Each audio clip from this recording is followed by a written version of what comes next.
Okay, here I am. Dun, dun, dun, dun. No, but I mean, that umbrella guy, Tug, he was on a roll. I've been listening. I wanted to listen to his stream because I thought that'd be the best way of getting up to date about where the conversation is now concerning Nick Rekieta. And so I was listening to Tug. I've been listening to Tug's stream for like the last, I guess, almost 3 hours, and it's been really interesting, really riveting at times. But he was at a crucial point in sort of in his program and was kind of getting to at the end was getting to the point about what he himself, what Tug thinks. And so I didn't want to make people have to choose between me or him because they probably would have chosen Tug. So anyway, hello everybody. Let me know if there are any issues, questions, whatever you have in terms of the stream and my audio, because I really do need to get a new microphone. I mean, it's so long overdue. It's crazy, but I really do need to get a new microphone. And so I've been having some problems with this more than usual. So let me know if there's a sound issue, but at least it seems like people are able to hear me. Okay. I was trying to find, I'll have to look for it later. So, several things I want to knock out of the way really fast. Okay. Nick Rekieta, for those who don't know, he is a law tuber who became pretty well known, I think, on social media for covering the Kyle Rittenhouse trial. And then he covered the Johnny Depp, as a lot of you know, he covered the Johnny Depp Amber Heard situation extensively. And I never went on Rekieta's show, but that's just because I wasn't invited. And it was no offense. I mean, it was no offense to me or anything like that because I was an extremely, extremely small YouTuber at that point, much more than now. An extremely small YouTuber at that point, and also wasn't a lawyer. I think pretty much everybody that Rekieta had on the Johnny Depp trial were attorneys. And so Andrea Burkhart, who is one of my favorite people on the internet and also in real life, Andrea Burkhart went on his show a lot. And I think actually, if I'm remembering correctly, Andrea kind of shocked the panel and shocked Rekieta because she wore a Fuck Amber Heard t-shirt. And I think it was one that I had given her or I had inspired her to order because I, in fact, I'm proud to say that I was as far as I know, was the first person on the internet to show off a homemade Fuck Amber Heard t-shirt. And so I posted that to Twitter one day, and then a bunch of people, including Andrea, thought that it was cool. And so she actually, I think, ordered her own or made her own. I can't remember. And so then when she went on Rekieta's show during the trial for commentary, she wore that shirt. I know now that sounds just like a stupid juvenile prank. And I mean, it was a stupid juvenile prank of us even back then, I know, but it seemed edgy back then because that was back when not everybody knew about the whole Johnny Depp Amber Heard thing. So like now, I would probably never wear a Fuck Amber Heard t-shirt like out and about because it's like it's passe now, right?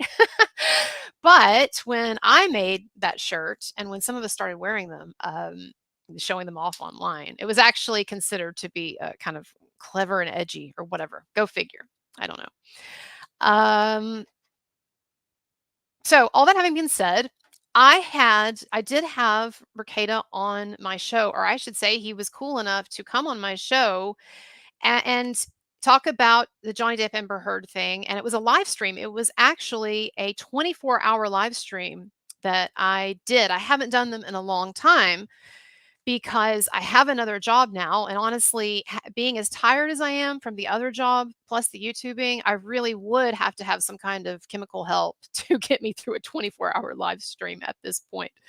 But back when I didn't have the serving job and I was just doing the YouTube at that point, the 24-hour live streams, they weren't that crazy difficult to get through. But he was really nice to join me for I think an hour and a half on one of the 24-hour pro Marilyn Manson live streams that I did. And he was awesome. And I had a little bit of sort of DM conversations with him, like 2 or 3 messages of like, "Hey, how are you doing? You know, would you like to come back on the show?" And sort of planning stuff like that, right? So anyway, I guess my point is that and no offense to Rekieta, but I really don't consider him to be a friend.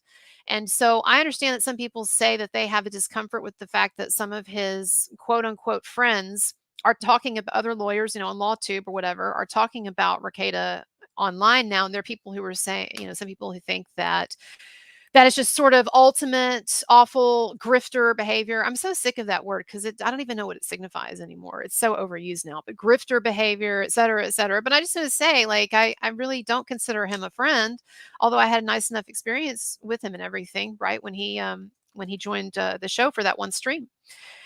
And it just seems like something, honestly, that has kind of captivated a certain corner of the internet. And I understand that there is a certain inevitable circus element to it, and that there is a way very clearly in which the attention that Rekieta now and his family, and the woman attached to them, April, is it Imholt?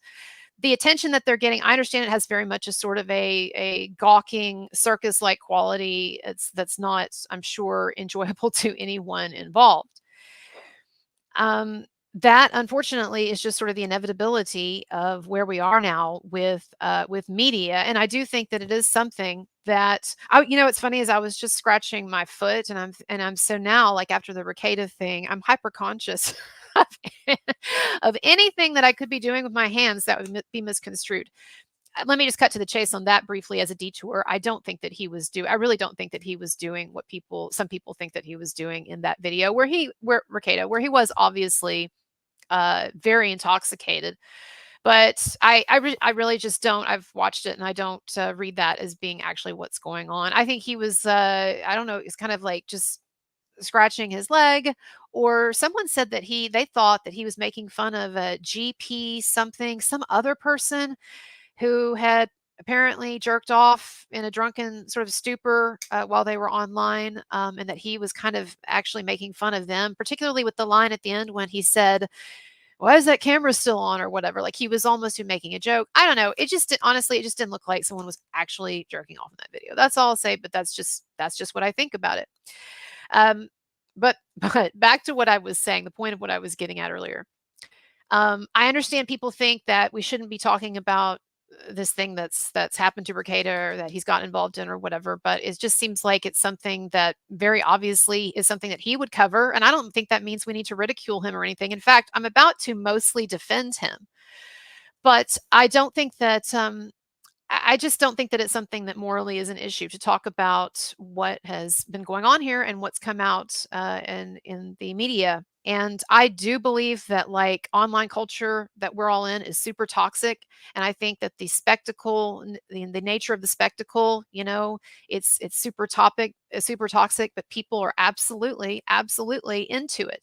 I guess just like, thousands of years ago, some Romans were into going to gladiator matches and watching people, like, actually tear each other to pieces. Well, now it's in a virtual arena.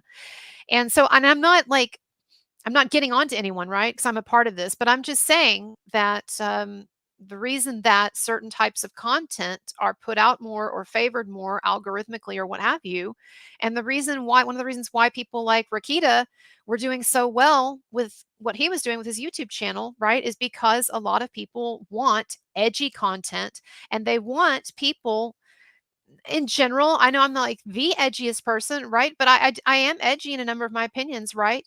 And at times in the way that I express them. People seem to want edgy entertainment. And so I guess my point is that I understand it's a toxic realm that we're in, and I understand that, it's maybe not healthy that we talk about any of the people that we talk about. Honestly, I don't know. I really don't know. But things being what they are, it's a system that Rekieta himself was very much, I think, involved in and supportive of. All that having been said, I really am generally very sympathetic to Rekieta, and I understand that a lot of you might say, well, if you're sympathetic to him, then you should be castigating him and chastising him for putting himself in danger and taking substances to that level and getting drunk to that level, and bringing these legal problems now upon, and this exposure upon him and his family, and et cetera, et cetera. If you really care about someone, which again, he's not my friend, but I care about him as in like, he seemed like a nice human being that helped me professionally a bit. If you care about someone, then you should really chastise that behavior. And even using shaming and what have you. And that might totally be the case. And so what I'm about to say, the things that I'm about to say are not, I don't propose that these are the correct ways of looking at the situation. I really don't know what the correct way of looking at the situation is. I'm just going to tell you what I think and what I feel. And that might be worth honestly nothing. It could be wrong. But I'll tell you a few things. Let me put it this way. And I see the super chat. I'll get to you one second. I'm so conscious now of what I'm doing with my hands. Not that I think anyone actually thinks that I would get on here and do that, because it's totally out of character for anything that I've done in my shows up to this point. But it's just that because of what Rekieta, how he was misconstrued the other day in that stream, of some people thinking that he was off, right? Which I don't think he was. But that being misconstrued, it really did get me to thinking about something that Tim Pool said several days ago when this story broke, which was that we're in an interesting position right now where people who do social media stuff, particularly who do image stuff, YouTube, right? Or instant Instagram live or whatever, that people who are doing this professionally or semi-professionally now, they're working oftentimes from extremely personal arenas, such as like the home, right? The domestic arena, or more specifically, the bedroom. And this actually used to be my bedroom, but then we moved it somewhere else. We have like upstairs now, we have two big beds next to each other. Now I'm going to get just really personal, but we have two big beds next to each other, and one of us sleeps in one and the other sleeps in the other. And that's because I just cannot sleep with someone in the bed with me. Like I have insomnia anyway, and if there's any slight like movement, it's not like it's a water bed, right? But but any slight movement, then I wake up. But anyway, my point is, this is just a room now with a couch in it. But it is an interesting point that Tim Pool was making, that a lot of YouTubers now are, and just honestly, any job where you're having to do something online, like even Jeffrey Toobin, right? Apparently. But there are a lot of people now who, because they're doing this professional video stuff at home, it's actually picking up a lot more than they would like it to, or they let themselves also get into vulnerable positions, such as drinking too much late at night, right? Where then they can really fuck up stuff. And so anyway, I just thought that was very interesting. And also the fact that when you're looking at someone on camera, if we just want to think about this in terms of sort of basic video theory, when you're looking at someone through the camera, it is cutting out a lot. And so it not only cuts out a lot, but it also alters your focus, or sometimes makes you focus on things that you wouldn't necessarily focus on, right? Such as like, what is this in the corner? It's actually a microphone, I think. But it's very true. So anyway, I don't want to get boring and be like the English professor that I used to be, but that is something that I've been thinking about a lot. So anyway, let me tell you some of the things about the Rekieta conversation happening online that have bothered me. And I want to say first off that I actually feel like most people that I've seen online, most of the commentators have more or less struck what I see as being the right tone on Rekieta, and sympathetic and compassionate and so forth.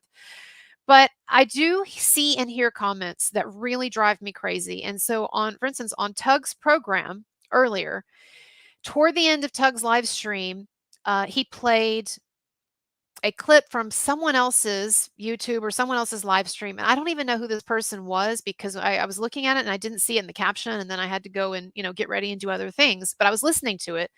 And long story short, it's some other YouTuber who was really heavily chastising Rekieta and saying things like, and this is the thing, y'all, this phrase that I'm about to tell you, this thing just drives me nuts. And here's where it might be irrational. Let me do actually the super chat before I jump into that, because then I'm going to be off on a tirade. Dan, my friend, what's up? You're still awake? Says, fuck Amber's not only passe, also not necessary. It's totally unnecessary. The settlement is paid and trial over. She's just trying to raise her daughter now. Hopefully no further abuses. Kurtz, that's a nice color and pattern. Yeah, so and that's the thing is, I don't judge other people who are still angry at Amber Heard and who express that because again, I'm not sure when a person has done what she did to Johnny Depp, which took such unbelievable premeditation. If you really study it, as a number of you have, you really look into it, what she did to Johnny Depp, it took a lot of premeditation and planning and scheming and manipulation that was going on for years. And it was done in a very cold-eyed, predatory way. And at times, when it seemed like he was going to be able to finally break free of her, she lied and was very manipulative in trying to claw him back, so to speak. And she ruined for a while, 7 years or whatever, she ruined his life. And the woman has seems to have caused a lot of damage in a lot of people's lives if you look into her biography. Now, that having been said, I do believe that people can change as they go into middle age. And I do think some people, the morals and the ethics or what have you, it takes more time to develop. And also, I do think that having children can really change people as well. So I accept that perhaps the new Amber Heard might be a better or significantly better person than the manipulative, predatory, scheming horror of a human being that she used to be in the past, even several years ago. I accept that there might be a difference there. But I totally understand why some people, just a lot of people maybe just can't get past it. That having been said, though, I agree with you, Dan. I don't think that the sentiment "fuck Amber Heard" wearing that on a shirt it has any utility or value for me. I absolutely agree. And honestly, I only wore it in public one time to take the picture because I knew that if I took the picture and put it on Instagram at that point, people would love it because this was even before the first trial and all of that. This was back when a lot of people, most people, had no idea about the Johnny Depp Amber Heard thing. And so I wore the shirt that I made. It said "fuck Amber Heard." I wore it when I was doing some vocals for my guy's band. And I don't do that much, particularly anymore, but there was a time when I was doing that for them regularly, and so, like, kind of doing and it was a tiny band playing tiny venues, but doing a sort of front woman thing, just a bit, right? That was my taste with, being someone like Marilyn Manson. No, but anyway, I was gonna be singing one night in just a small bar, and so I put that shirt on and I wore it while I was singing, a number of songs for them. And it got a lot of attention, a lot of comments, and almost nobody knew what it referred to. Some people thought that it was who talked to me afterward, chatted with me, thought that it was a personal beef that I had with some woman out there named Amber Heard, like not even someone, a movie star, or, celebrity or whatever. And but there was like one group of guys that while I was singing, I could see them on their like talking to each other about the shirt and then like looking on their phones googling it. And so after they had googled it, they started screaming while I was singing. They started screaming, "Go Johnny, go Johnny." Anyway, long story short, I took a picture of that or had my guy take a picture of me with the shirt with the guitar, even though false advertising, I don't play a lick of guitar, but I thought it would look cooler. Confessions, I thought it would look cooler, and I was completely, completely unknown at that point. Like nobody. I had like like 10 followers.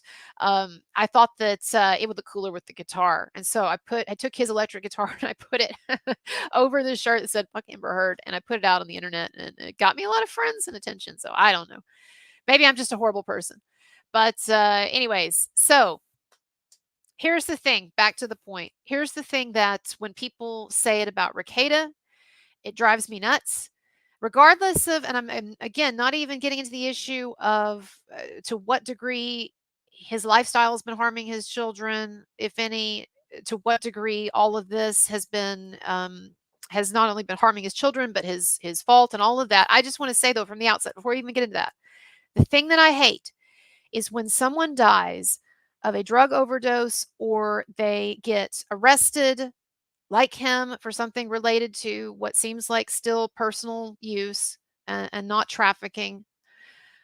And this happened with Taylor Hawkins. Do y'all remember the drummer for, was it the Foo Fighters now? I'm sorry, and I just don't really know music very well, but I think it was the drummer for the Foo Fighters, right? and he died, and it seemed at the time to a lot of people that it was probably an overdose because he had struggled with drugs for a while. But but then I had heard that it was actually a heart thing, so I don't know for sure. I don't want to put anything out there that's false. But here's the point.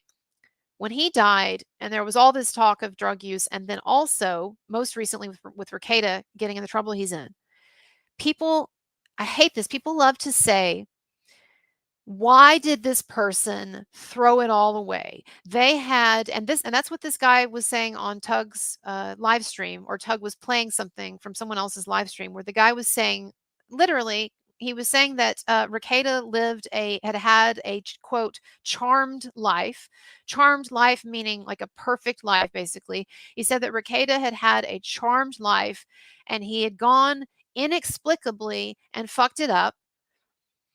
And this person was asking the rhetorical question, which people asked when Taylor Hawkins died. Why did he throw it all away? Why did he throw it all away? And I'm not trying to make anybody feel bad if that's something that you've said, or I don't want you to think that if you've written that, then I was just over here like, oh my God, what an idiot or whatever. It's not, I never think that way, or rarely think that way about anybody, particularly people that, support my stuff and I know are cool people. But just in general, I hate that rhetoric because, and here's where I'm just going to get honest with y'all. And when I said in this stream earlier, or when I said in the description that this would make people mad, I mean, obviously that was just a ploy for attention. So probably the only thing that's going to be making any of y'all mad is that I lured you in here with the promise of making you mad, and then I'm not going to make you mad. But I made you mad, right? So I did fulfill my promise. So it all works out. Is that camera on? No. I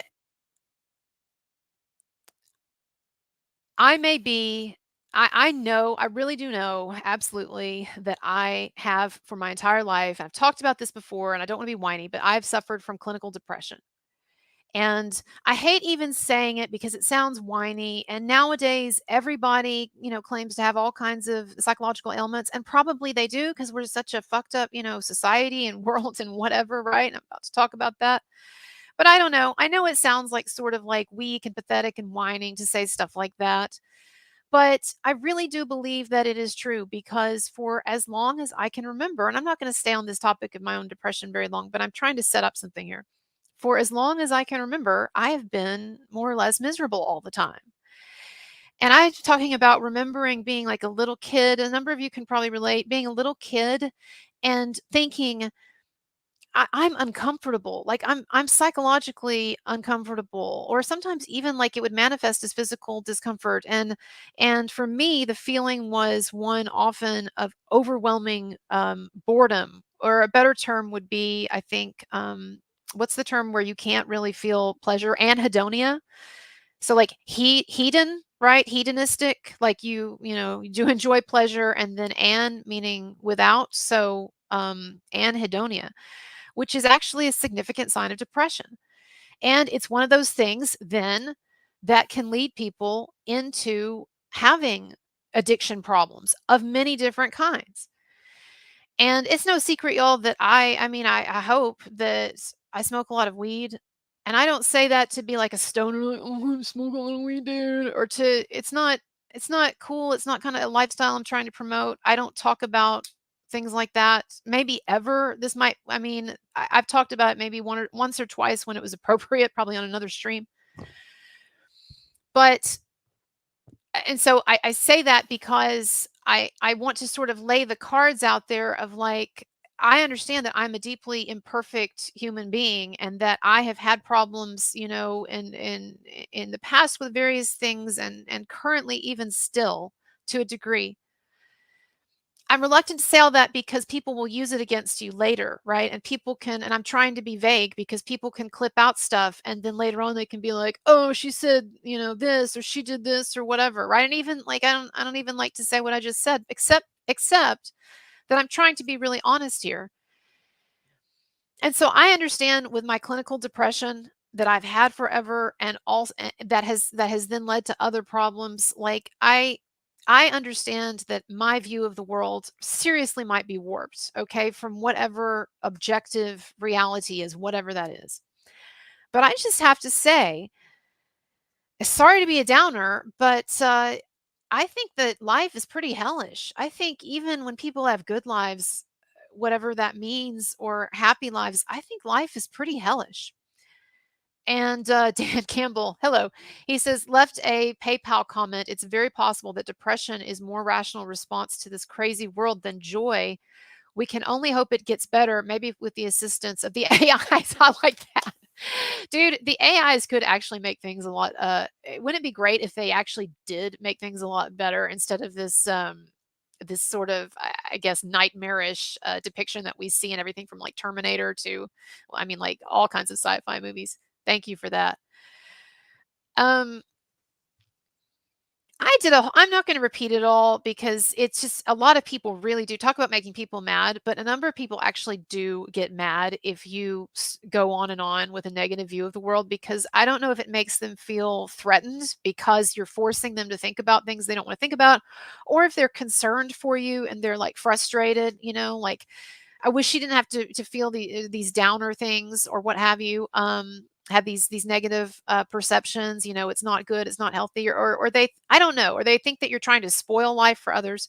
I don't like to talk about it a lot, but when Taylor Hawkins died, I did a like a 30-minute video in which I just talked about how horrible, if you look at it in a certain way, how horrible life is and how nightmarish it is and how nonsensical it is.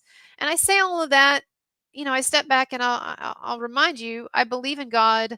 I have some degree of faith, sometimes a lot, sometimes not as much, that there is an ultimate, like greater purpose of what we're doing and that there is some kind of an afterlife or more lives ahead of us after we die and things like that. And actually, on the whole, most of the time, most days, that's my perspective. So it's not like my perspective is utterly atheistic or utterly nihilistic or what have you.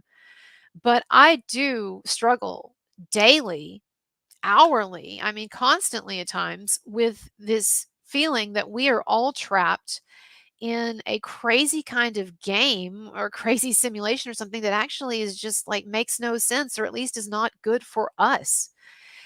And so, and I don't, and you can go look at the video, just, type in Colonel Kurtz, Taylor Hawkins, and the video will come up, or maybe I'll link to it below later if you want to see me go through this. But I bring up the work of, and I've talked about this before, but the work of a famous neonatalist philosopher whose name unfortunately now escapes me from South Africa. You can put it, if you know it, you can put it in the chat. But he wrote this book. You can look this up if you want to. Better Never to Have Been, or Better Never to Have Been Born. And of course, it's a quote from a famous ancient Greek author, if I'm remembering correctly, or someone like Sophocles or someone. And they were saying something to the effect of the greatest boon or the greatest gift in life, the greatest thing in life is never to have been. In other words, suggesting that life is actually so horrible that it's actually better not to exist or not, and not to bring children into the world. And again, I'm not advocating for someone doing something to themselves because obviously I'm still here, I'm still going, I'm 43 years old. And let me just say this, if someone who has my cynical perspective on life that I've had for decades, if I keep going and if I keep having some faith and looking for the meaning in things and so forth, then I think a lot of other people can. So what I'm really doing here is not trying to convince everybody, oh, life is horrible, but I'm trying to call for more empathy for people who behave in what some of you seem to think are deeply irrational ways. And getting back to Rekieta, you might say, well, you're saying it's rational to have that amount of cocaine, in your bedroom, or in the same house as your kids, even though it was in his bedroom. But you're saying that's sane, or you're saying that it's sane, it's rational to put your kids through this danger with the cops, coming in and the humiliation and all of that. No, I'm not saying it's sane behavior.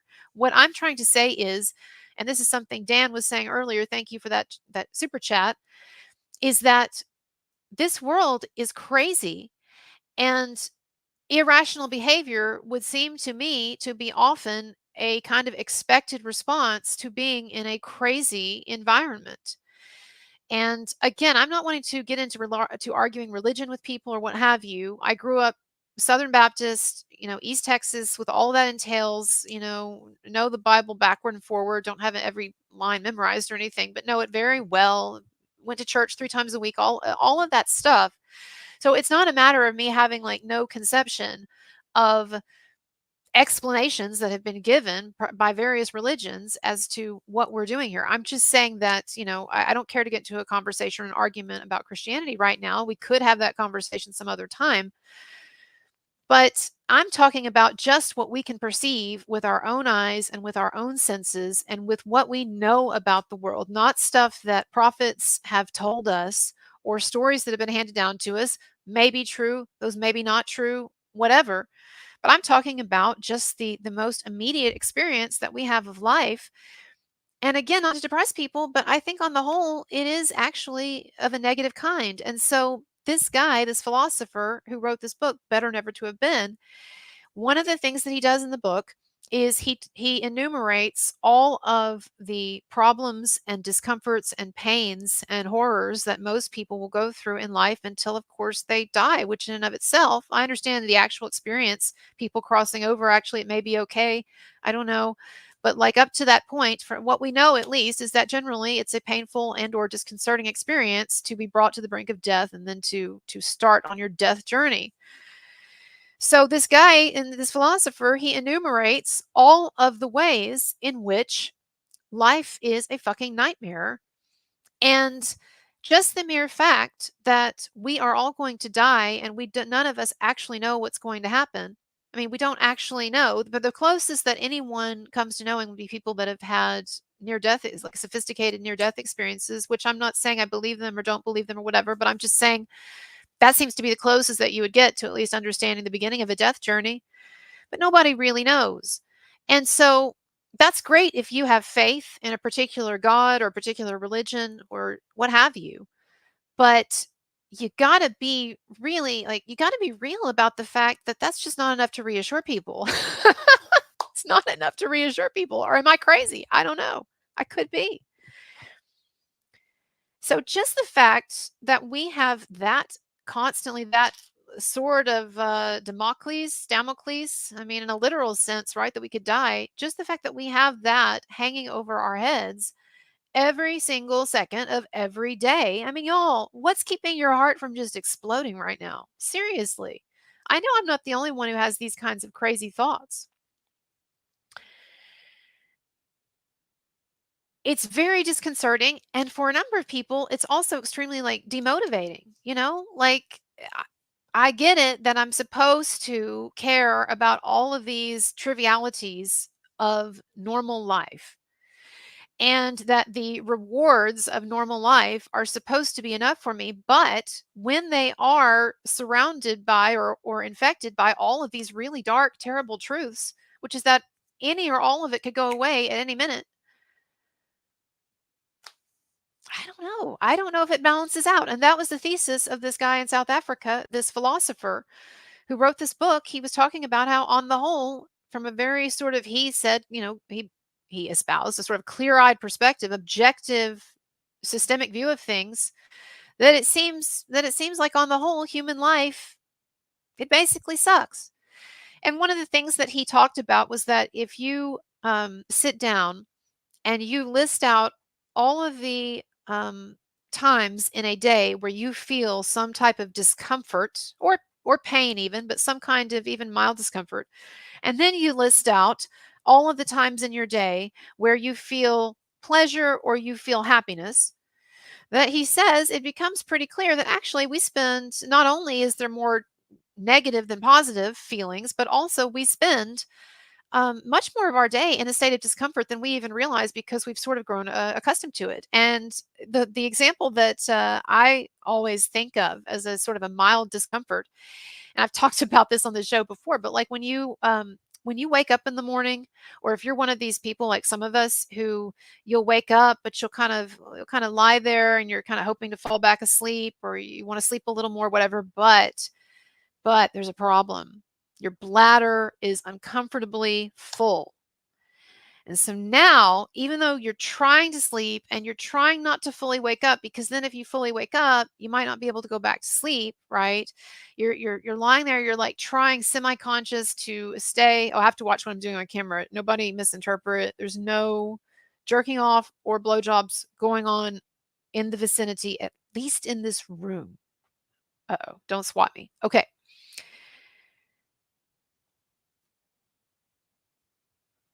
Sorry. Sorry. I had a thought I probably I should not share. Let me just get to the point, okay?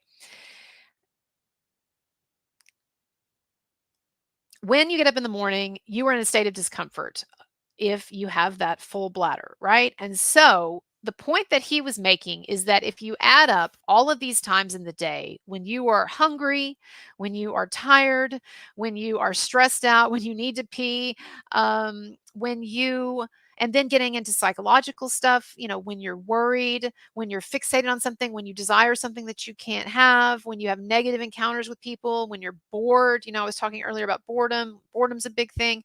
His thesis was that when you add all of that up, it's very clear that life is just this really negative thing. And we have simply, because we don't have a choice, we have talked ourselves into it. And so his thesis as an anti-natalist is that people should not have children. Now, I didn't want to get into that. I actually don't have a position on whether people on whether we need to be having more children in the human race or not. I certainly don't think that people who don't feel inclined to or ready to have kids should be encouraged to do it. But anyway, that's a whole other discussion. But here's my point. I hate it when people say, why did they throw it all away? Because even y'all, when life is good, and tell me if this is just my depression coming through, and I'm just totally off base here, but my perception of life has always been that even when it's going well, even when you don't have any big problems, or even when you were even getting some of the things perhaps that you want, or making some of the progress you wanted to make, or you have some fun activities, or you fall in love or whatever, that even with those things that we think makes life worth it, or we say makes life worth it, that actually still on the whole it's a drag. And I think that's where, and at times it can be a horror show. And I've talked to a lot of people in my audience who, and this was when I first started talking about this stuff a couple of years ago, and I had more time to read stuff and to talk to people, and I just apologize, I don't have that really anymore. But people used to share with me tragedies that they'd been through and talk about how hard it was to daily keep going through the motions of life and the expectations of life, and at times the trivial activities that are sort of forced on us, like, I mean, there are lots of things on a to-do list, and we all have those to-do lists. And as you know, you can't ignore your to-do list very long, or the wheels start to come off of your life in various ways. And I mean, some of us have learned that lesson firsthand. But all of those things take their toll, and meanwhile, at times, people are dealing with horrendous stuff. And so I've had people before DM me and say, I've dealt with something horrendous. Maybe it was abuse, maybe it was something, an illness, maybe it was something that they witnessed. For me, I don't want to exploit this in any way by talking about it beyond just what I'm about to say. I lost a basically a fiance, a boyfriend of 4+ years when in my 20s.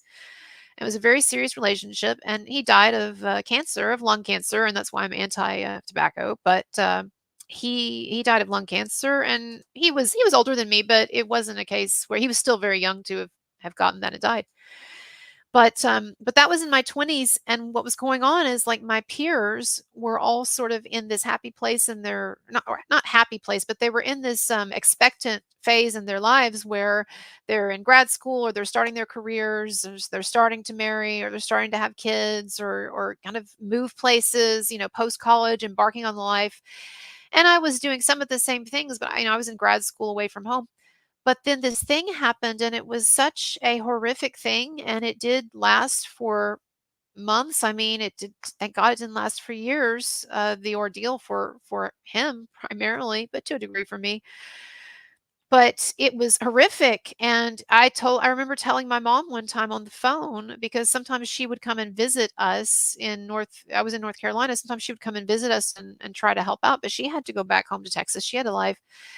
And I remember being in the parking lot when this thing was going on, and I remember being on the phone, and I remember saying to her, "Mom, it's just crazy because I go to class and I'm, smiling at people and, 'Hey, how's it going?' And I'm taking notes and I'm listening to, a lecture on Shakespeare or whatever.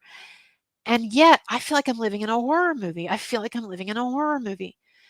And God, I'm not the only one, because there's so many people, a lot of you in my audience, who have had to watch people go through illness and die, or have had to experience real trauma, not this stupid shit that Amber Heard was falsely accusing Johnny Depp of, right? I mean, not lying bullshit, but like real traumas. And yeah, a lot of stuff that people went through as kids that messed them up, and also that maybe made them extra sensitive to what children go through in homes where things are messed up. And I totally understand that, and I'm not saying that's a bad thing. But to look at someone who starts down a road of addiction, and whether it's what we think was going on in Rekieta's case or in anyone else's case, and I remind you, there are all kinds of different addictions. And honestly, 90% of the people that I have known in my life have at one point wrestled with a monkey on their back with an addiction to something, and even if it's not always recognized as such. Um, there You can be addicted to sex, you can be addicted to relationships, you can be addicted to infidelity, you can be addicted to video games, you can be addicted to, shopping, you can be addicted to work. And I'm not saying all of these are the same at all, but I'm just saying, though, almost everyone, addiction to food, what have you, almost everyone knows what it is like to be out of control or to be dependent on something. And and and I think also most people understand what I'm trying to say, even about my depression, is I think most people understand too that even when life is good, it's still lacking for a lot of people. Maybe not for you. Maybe there are some of you, God bless you. You can tell me in the chat, you can be honest. Are some of you really happy, genuinely? Because what I was saying earlier about feeling like coming to terms with the fact that, yes, I do think that I am more depressed than your average person, and I do think that I have clinical depression, and it's something that, I mean, it's not something that I haven't in the past talked to a professional about, or tried to address. That's a whole other story. And again, I really don't like getting into personal stuff, but I'm trying to honestly connect with the story about Rekieta, and why some of the dialogue around it has really been, or the commentary around it has really bothered me. Again, not from people I respect, right? But people saying things like, "Why did he throw it all away?" And so the point that I have been making is that I feel like life, even when it is good, there is still what Jacques Lacan, the French philosopher, called the lack. And the lack refers to the disparity between life as we desire it to be, life as we fantasize it to be, life as we dream it to be, and life as it is.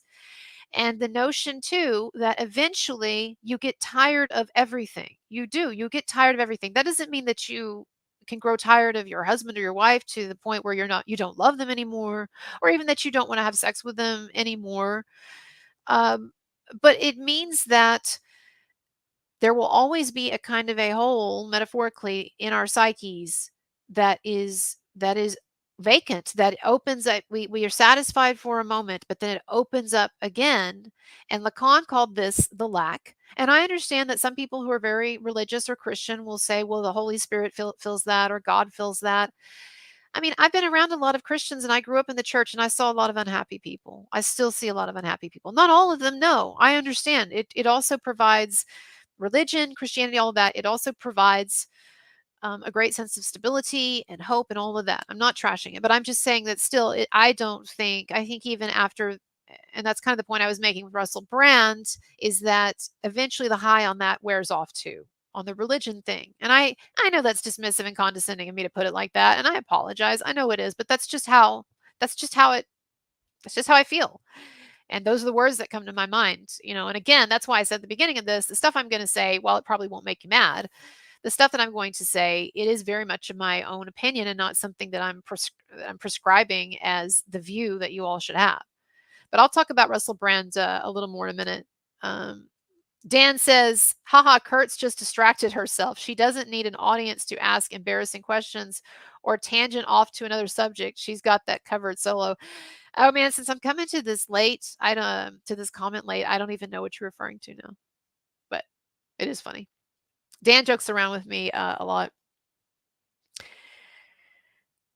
So I have to be honest with y'all. Some of you might genuinely be really happy, and you might feel that you do not possess this psychological lack that I'm talking about. It is possible. I think that there are some people who genuinely are just on what I call a happy setting. And I'll tell you one thing, I think my mother-in-law is on the happy setting, or sort of mother-in-law, basically, right? A long-term relationship, it's like a marriage, which actually one of my viewers accused me of hiding the fact that I am cohabitating with a boyfriend, and accused me of some kind of duplicity. And this is why I just don't read my DMs anymore, is because when you read them, there are always these infuriating nuggets. But can I just do a little bit of a deviation here, because this guy was this was so absurd. And this just shows you, not woe is me, wham wham, but what YouTubers have to deal with, and it's not, it could be worse, right? It could be actually way worse. But there was this guy, like several weeks ago, every time I would post on Marilyn Manson, I would post some kind of happy update on Marilyn Manson. And this guy would post something really obnoxious to the effect of, Marilyn Manson is washed up. Why are you wasting your time covering that washed up guy? And stuff like that. And so, yeah, of course, easy enough to block him, but it was really inexplicable to me, because he seemed like he had been supportive of my work up to that point, or there seemed to have been some shift that occurred, or I don't know. And so before I blocked him, I really was just curious. I messaged him and I said, "What's your deal?" basically. Basically. And he said that I was a hypocrite and a liar on two counts. The first count is that I did a video extolling the virtues of the single life, and yet, at the same time, I didn't disclose that I was cohabitating with my boyfriend. And then there was something else also along the lines, or something else focused on the boyfriend. That's kind of the other thing that I got, which basically husband, my significant other of many years. But that seems to me actually to be the greatest point of pain for him, was the boyfriend thing. So I think maybe that shows us sort of where he was at. But I thought that was funny, and I was like, I don't know. I talk about it all the time. And as far as extolling the virtues of the single life, I mean, who better to extol the virtues of a single life than someone who's been in a multi-year long-term relationship? I'm just joking, sort of. Okay.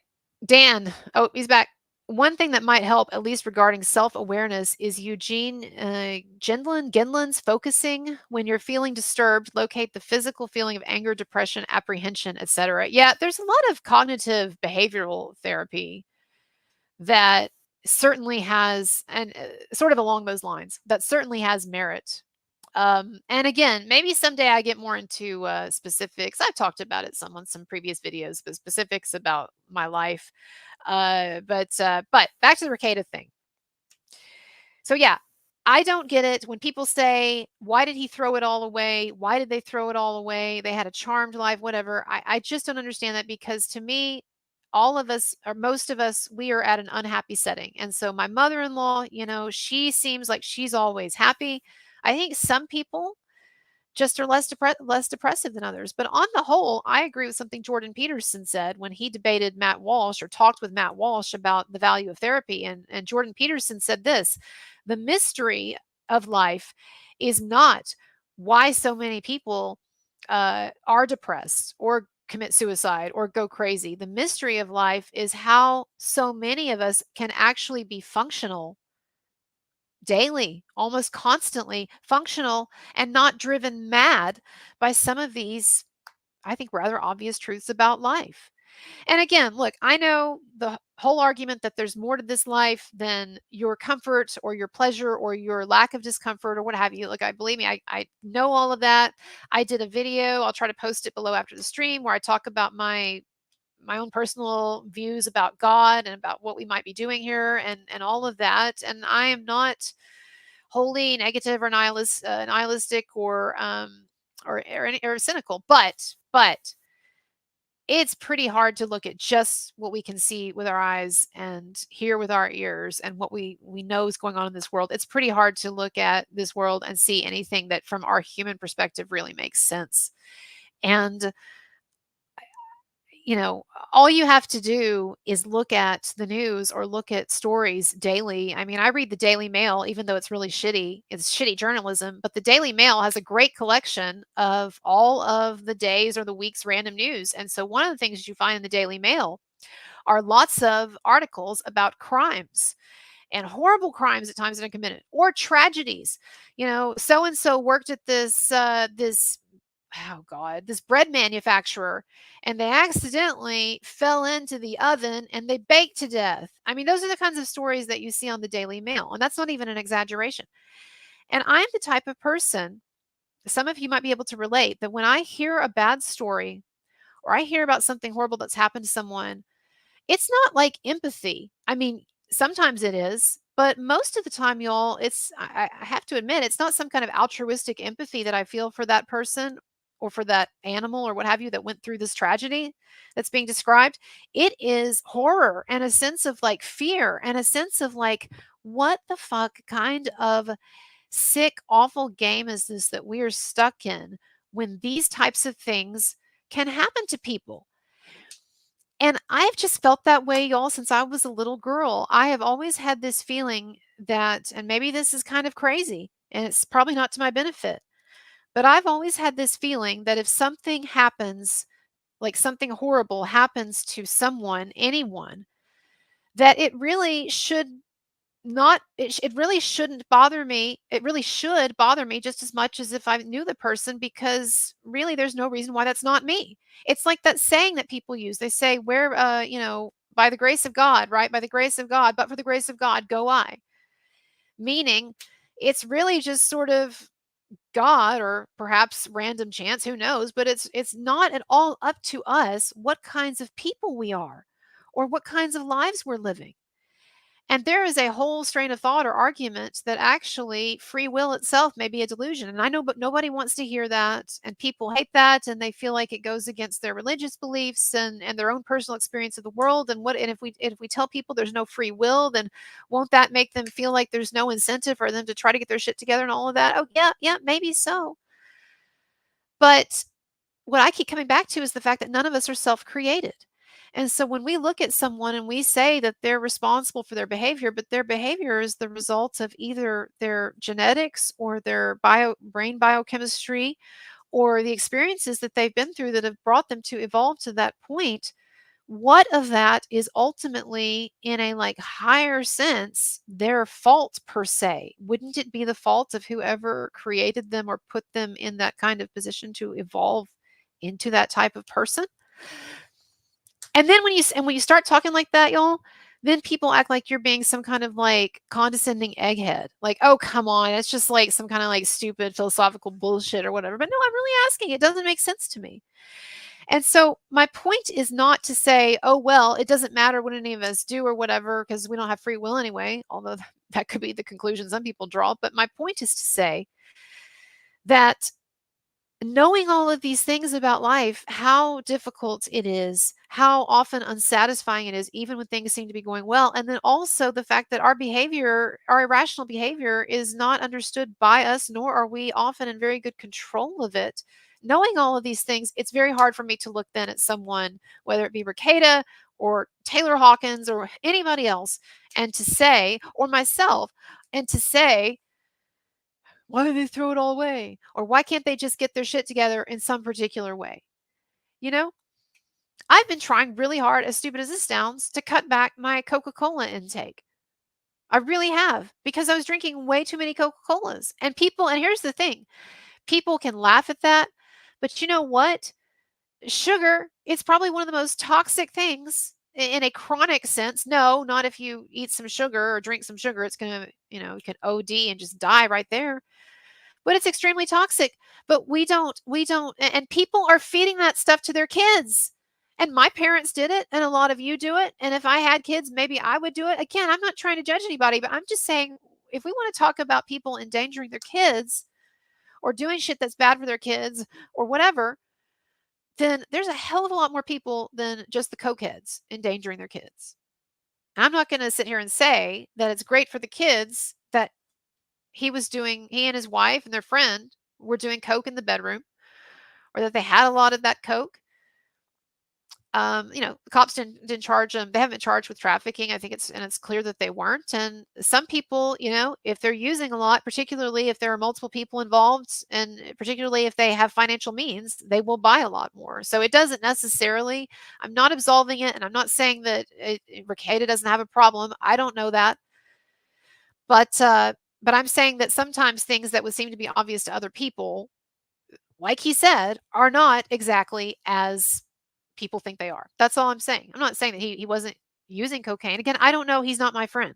But I'm just saying that there's in some quarters there's been a surprising lack of like understanding here. Not many. I'm not calling out any of my peeps. So to look at somebody who's done something like that and to say, "Oh, they threw it all away and they had this charmed life, and why would anyone do that?"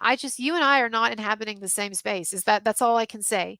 Maybe it's because I'm depressed. Maybe it's because you're on some kind of happy setting, or maybe, there is some answer, whether it be religion or what have you, that I just haven't found yet or I haven't come to terms with yet. Like any of those things that people like to say, any of those platitudes, they might be true.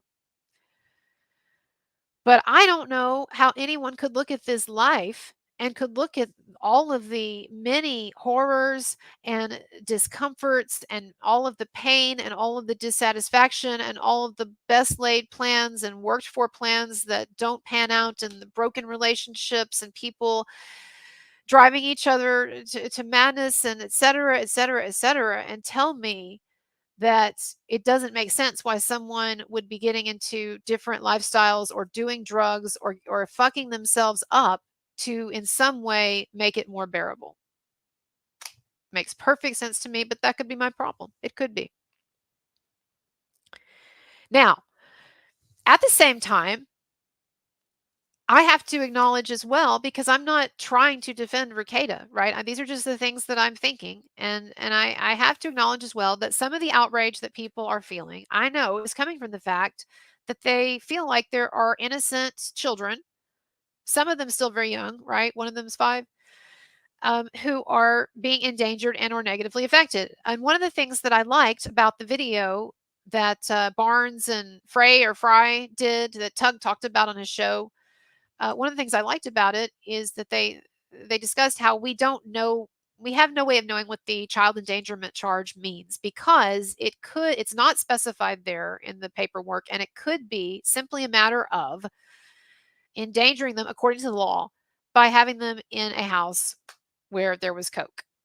So it does not mean that anyone was doing anything beyond that, and nothing directly to the children, or that they were, or even that they were being neglected. Now I understand a lot of you might say, well, if their parents were doing a bunch of coke in the bedroom or whatever, then they're being neglected. Okay, I mean, I understand that that's the argument that the number of people are making. But again, there's a lot of stuff that we don't know. And so I do appreciate people, I think everybody, who said to some extent people should be putting the brakes on assumptions, even assumptions gleaned from paperwork, because they can lead you astray.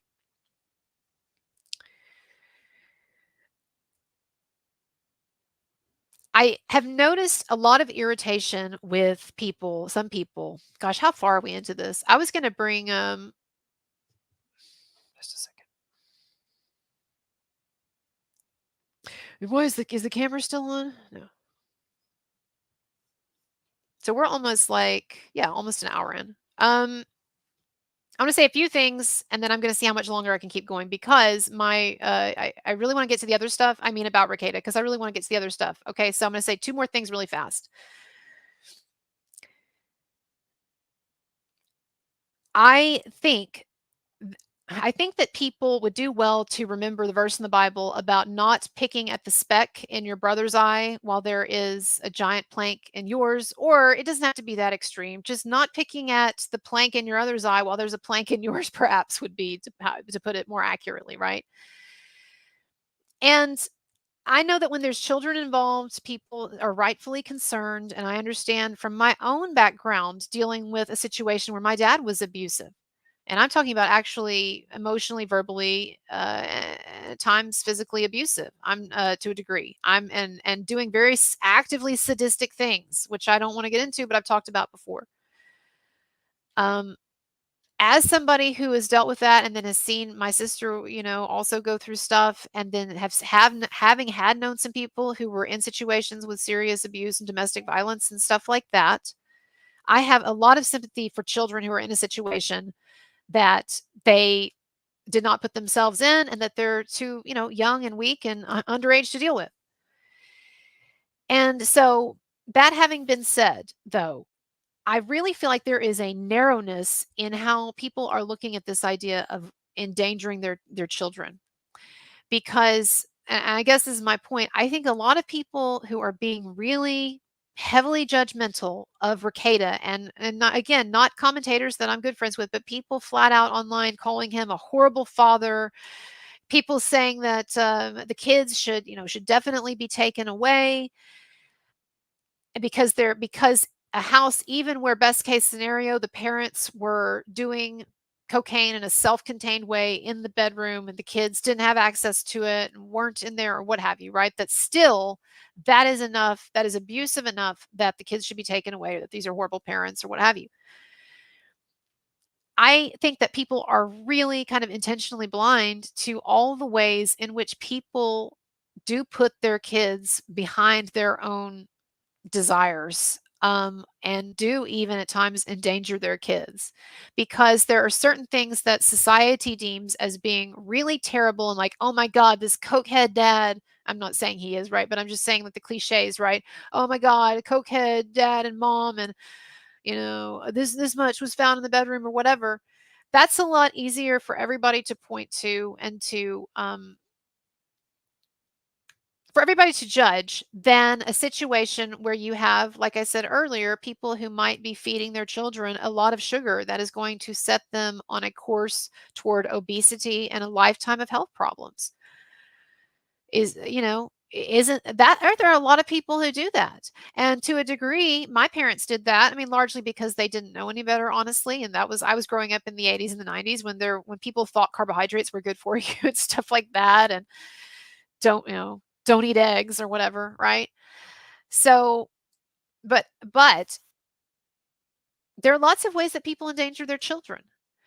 And without pressing this point any further and not naming names, because I don't want to beef with anyone, and it's not my place, and I don't even have kids. It's not my place to judge how other people are raising their kids or conducting their YouTube or whatever, but I will only say that I have thoughts on many occasions about how I'm glad that I don't have children, because I don't know how I could do the controversial YouTube that I do and have kids, because I feel like it would be endangering them.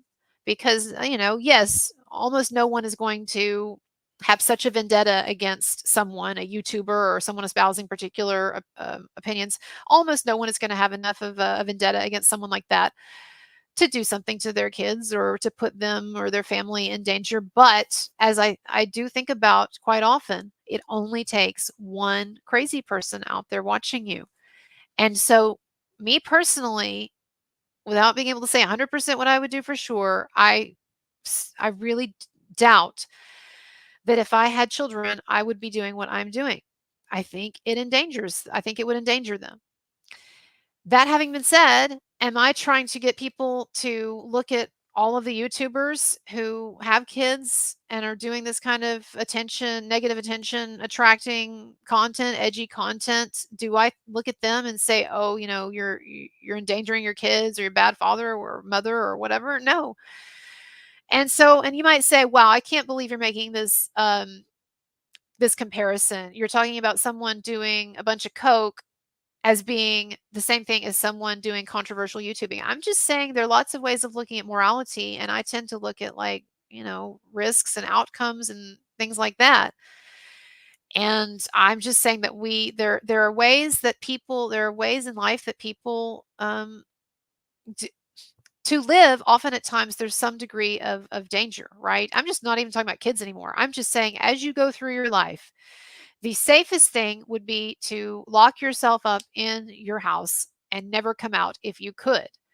But of course, we recognize that a certain amount of danger in life we just have to deal with. And so, like, riding in a car, driving a car is extremely dangerous. I mean, relatively speaking. Again, I'm not likening these things to doing something like coke, but I'm just saying that it's a little bit. I've seen a number of people who are a little too seem to be like almost taking delight in getting on their high horses about the fact that how could this scumbag let his life get out of control to this degree, or go off the deep end, or whatever he's doing. Doesn't he know that he has kids? Well, there are a lot of people that I could say that to. Don't you know you have kids? If you've ever cheated on the mother or father of your children while in a relationship with them, you have endangered your children in a way. Again, I'm not coming at it from a place of judgment, but I'm just saying, like, that people are all the time committing selfish acts in relation to their kids. And the thing is, y'all, it's understandable because I'm not even sure that the purpose of life is to completely sacrifice yourself, your life, or your life's desires or goals or dreams or whatever for your child. Like, I think this is a kind of an ahistorical moment where people are so now fixated on childhood as this needing to be this um completely protected space.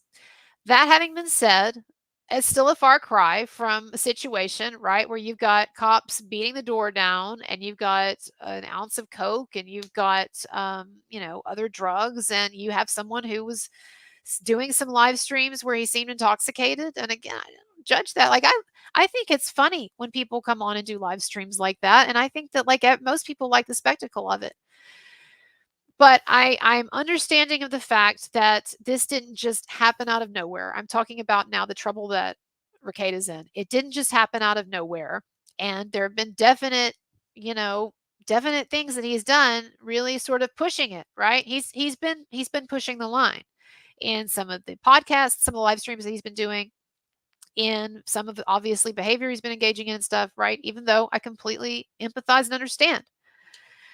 So that's about all that I have to say on it, y'all. It's not, again, I'm no expert on Rekieta, and I've probably watched not even one of his shows more than like 20 minutes. And that's no offense to him, but I just don't watch other people's YouTube content very much. I would like to say, though, again, that I watched the stream in question where people thought he was doing something lewd, and I really just don't think that's what was going on. And I could be wrong, but I really don't think that was what was going on. One more thing I want to say, and then I'm going to take a break and see how much longer I can keep streaming and talk to my guy in the real world and see what our food situation is. But one more thing I want to say about the Rekieta situation before I go.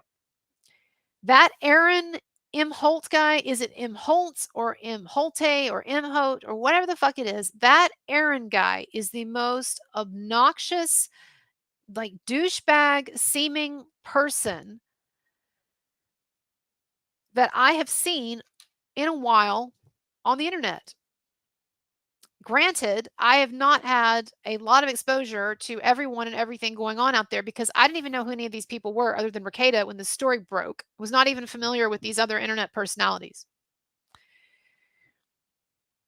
But that guy, and for people who don't know, I don't want to get into all the gossip and whatever, but there is a woman who is attached to this Rekieta story that was hanging out with Rekieta and his wife, and she was arrested, but the charges against her were dismissed.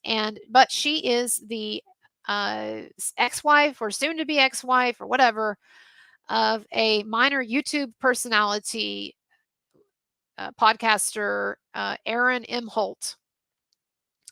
And basically, y'all tell me if I'm wrong, but as I understand it, what happened was that Aaron and Nick became friends. Aaron M. Holt and Nick Rekieta became friends. Aaron was kind of courting his friendship or whatever because Aaron was trying to get bigger in YouTube, right? And Rekieta had this much bigger audience. And so So they started getting together with their spouses and like hanging out in the hot tub and stuff like that. And then somewhere along the way, Aaron's wife, April, decided that she liked the Reketas better than Aaron. And so she left Aaron, and Aaron got really pissed about it. Now, I understand feeling pissed if your significant other leaves you and leaves you for someone else. And if you think there are unhealthy things going on with her and with the people that she's now hanging out with, even though it seems like Aaron M. Holt, you got your wife or soon to be ex wife in this situation, right? So you got her into, as other people pointed out on the internet, you got your wife, rather young wife too, right? You got your wife into this situation in which you were sucking up to this YouTuber, Rekieta, and then y'all started getting involved in like some hanky panky or partying a little too much in the hot tub, or doing, you said y'all were doing coke together, right? So you actually got your wife into doing coke, or got her into an environment where then she was exposed to coke or what have you, right? And then eventually your wife steps over a little too far, decides that she's tired of your obnoxious asshole personality, which is obvious to anyone who watches your show for even like 10 seconds. My God. She gets tired of it and she leaves you, and goes, down the rabbit hole, unfortunately, with the Reketas and with the cops and this whole legal thing that's going on now. What I don't get is why, Aaron, if you really love your kids that you have with this woman, why are you going on the internet constantly now and trashing the hell out of her, and basically doing everything you can to reinforce the notion that this is a like horrible woman? Why are you promoting that? Is that good for your children? Think of the children. Think of the children. Why does nobody care about Aaron Imholt's children, who are probably being ruined more by the gross vendetta that their father is now on publicly against their mother and the Reketas, probably being harmed by that as much or more than what's going on with the Rekieta house? I don't know. I know it's all a mess. It's all a mess. It's all a soap opera and all of that. And it is real people's lives and so forth. But like that Aaron M. Holt guy, he is insufferable. I cannot imagine having to be in the room with him for 30 minutes, much less multiple years as a spouse. He got his wife into this situation, and now he's acting as if it was just her like diabolical nature that brought this about the whole time, and trashing her every chance he gets, and saying the most like crude, lewd, just vulgar things online about her and the Reketas. No, thank you. No, thank you. Anyway, I'll be back in a minute, y'all. Give me 5 minutes to kind of see the situation here. And is this camera still on? No. Okay. All right. I'll be back. Okay.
Okay, y'all, I have received the all clear, as it were, to talk some more. So I think we can do 30, maybe 45 minutes. All right. So I'm going to get through the other stuff because I have interesting things to say on those. One more thing on the Rekieta situation.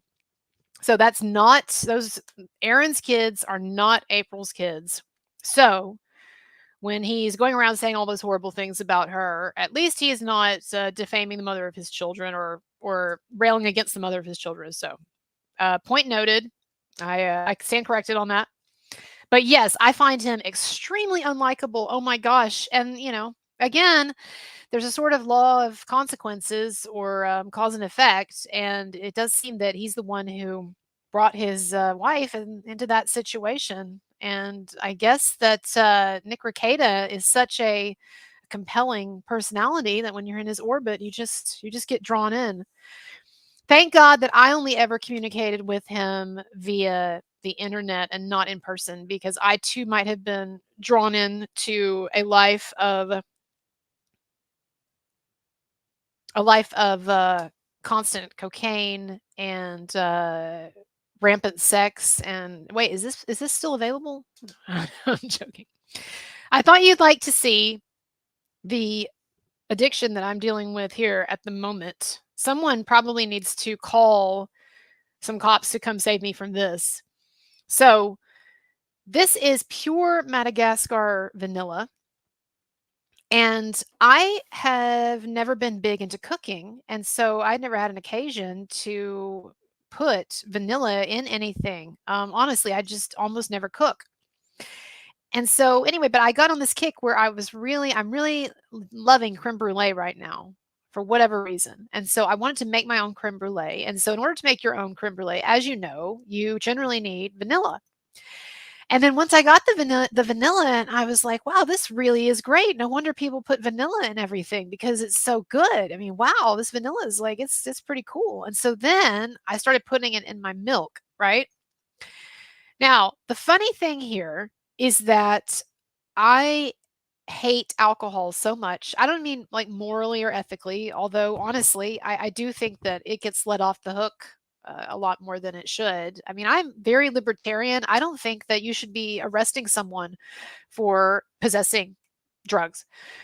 But I really do think that probably the worst drug in a lot of ways is alcohol, just because it seems to turn people, talk about turning people into monsters or whatever. People like to use that phrase, but like the times that I have been around in my life, been around people who were high on other substances versus people who were really drunk. The worst experiences that I've had in my life have consistently been almost exclusively with the drunk people. Not to say that the high people, high on various things, were not in some ways, disabled or disoriented or what have you, that they need to be getting behind the wheel of a car, whatever. But I've just seen people, and what's amazing too is the way that alcohol can change someone's personality to the diametric opposite. It doesn't always do that, but it can. And I've seen that in like people alcoholics I've known. And again, I can't judge that any more than I can judge anything in my life that I've had a problem with, or smoking too much weed, right? Or whatever people deal with, because it really is a roll of the dice as to whatever lights your brain up. And so the reason why I'm not a sex addict is because, well, I'm sure I enjoy that as much as the next person or as much as some people.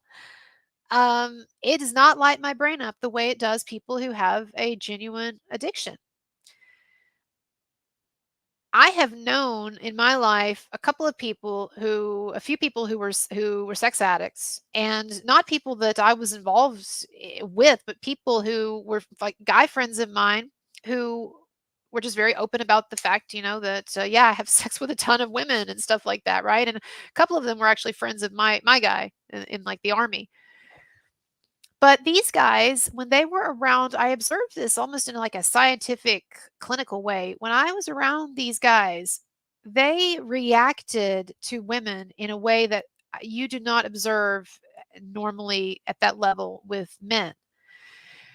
And that's just something that I consistently noticed about these guys, is that the attention that they received from women, even like it just like a hello or kind of joking around or a smile or whatever, that they were, you could tell that they were feeding off of it more. And they would even have like more of a physical response, like a blush or something like that. Like, I'm serious. And my point is that I really think people who have like a sex addiction, they're getting dopamine surges that are more significant than what a normal person gets. It's the same reason why, for instance, alcohol really does nothing for me. Um, but I have friends who are alcoholics who I've asked them to describe to me before, because I generally hate the feeling so much. And I've asked them to describe for me, well, what do you feel? Because I can't imagine wanting to drink all the time. The joke I was getting to, by the way, is that vanilla has a high alcohol content. I sort of left that behind as I went on a tangent, but I'll talk about it in a minute. But I asked, some of my friends who were alcoholics to describe what they felt, and they felt the kind of sort of generalized euphoria that they describe, and the sort of the uplift, even temporary in spirits and so forth that they get. And to me, that is something that I recognized as associated with other substances. Some people, apparently, food gives them a lot more enjoyment than other people. So my point with all of that is to say that what determines whether you have a problem with alcohol, or you have your monkey on the back, so to speak, is alcohol versus sex versus cocaine versus whatever. It really is a matter of luck. It is a matter of genetics and upbringing too. But really, some people's brains are turned on by some things and others aren't. It's like cats with catnip. A lot of you cat owners know that only 1/3 to a half of cats are affected by catnip. So if you give the cats who are affected, who are genetically predisposed to like the catnip, if you give them the catnip, then they'll like wallow in it. They'll rub their faces in it. They'll start just rolling their bodies around in it and exhibiting signs of of really enjoying something or being really into something, right? But the other half, or whatever, of cats, you expose them to catnip, there's no response. And so I have two that are very susceptible, and you give them the catnip, and like clockwork, they'll just like roll around and do all these behaviors and stuff. It might not even be good for them, honestly. So I don't do it too much. But it's interesting to observe. Whereas my other cat is not genetically susceptible, and you put the catnip there, you kind of put his face in it or whatever, and he just kind of looks at you and just walks away, right? So, humans are the same way. And we don't, like I was saying earlier, we don't like to acknowledge how much of our behavior, our behavior it's our genetics, and it's our environment and our upbringing. And those are things that, while we can try to improve, you can, genetics wise, you can try to get over your predispositions or improve your health or what have you. Or with environment, when you're an adult, you can change your environment and you can associate with certain types of people versus others. True. But our personalities are foundationally, they are basically more or less solidified by by the age of 7, 8, 9, 10. And it's not that you can't change, it's just that the tracks are set, and it's a lot to get them reset, right? And so I just always, that's kind of where I always sort of get stuck, I guess you could say, in some of these ethical dilemmas, where some people are so quick to judge or blame other people, is like, I think, but they didn't create themselves. I don't know. But anyway, enough of that. I'm going to move on. But I did want to say the punchline of this joke was that I had been putting a lot of vanilla in my milk because I so like the taste. And it was like, again, like I just like never like thought about vanilla before. And I just discovered vanilla. It's like Russell Brand discovering Christianity. Sorry, I'm joking. That I started putting it in my milk a lot, and I didn't understand why I was getting tired and kind of feeling like kind of sick and whatever, like more more than usual. And I was thinking, well, it just must be my depression is worse. My depression is worse, or I'm getting old, or I'm middle age. It's finally catching up with me. I'm finally premenopausal. I know I look young for my age, but I am in my 40s.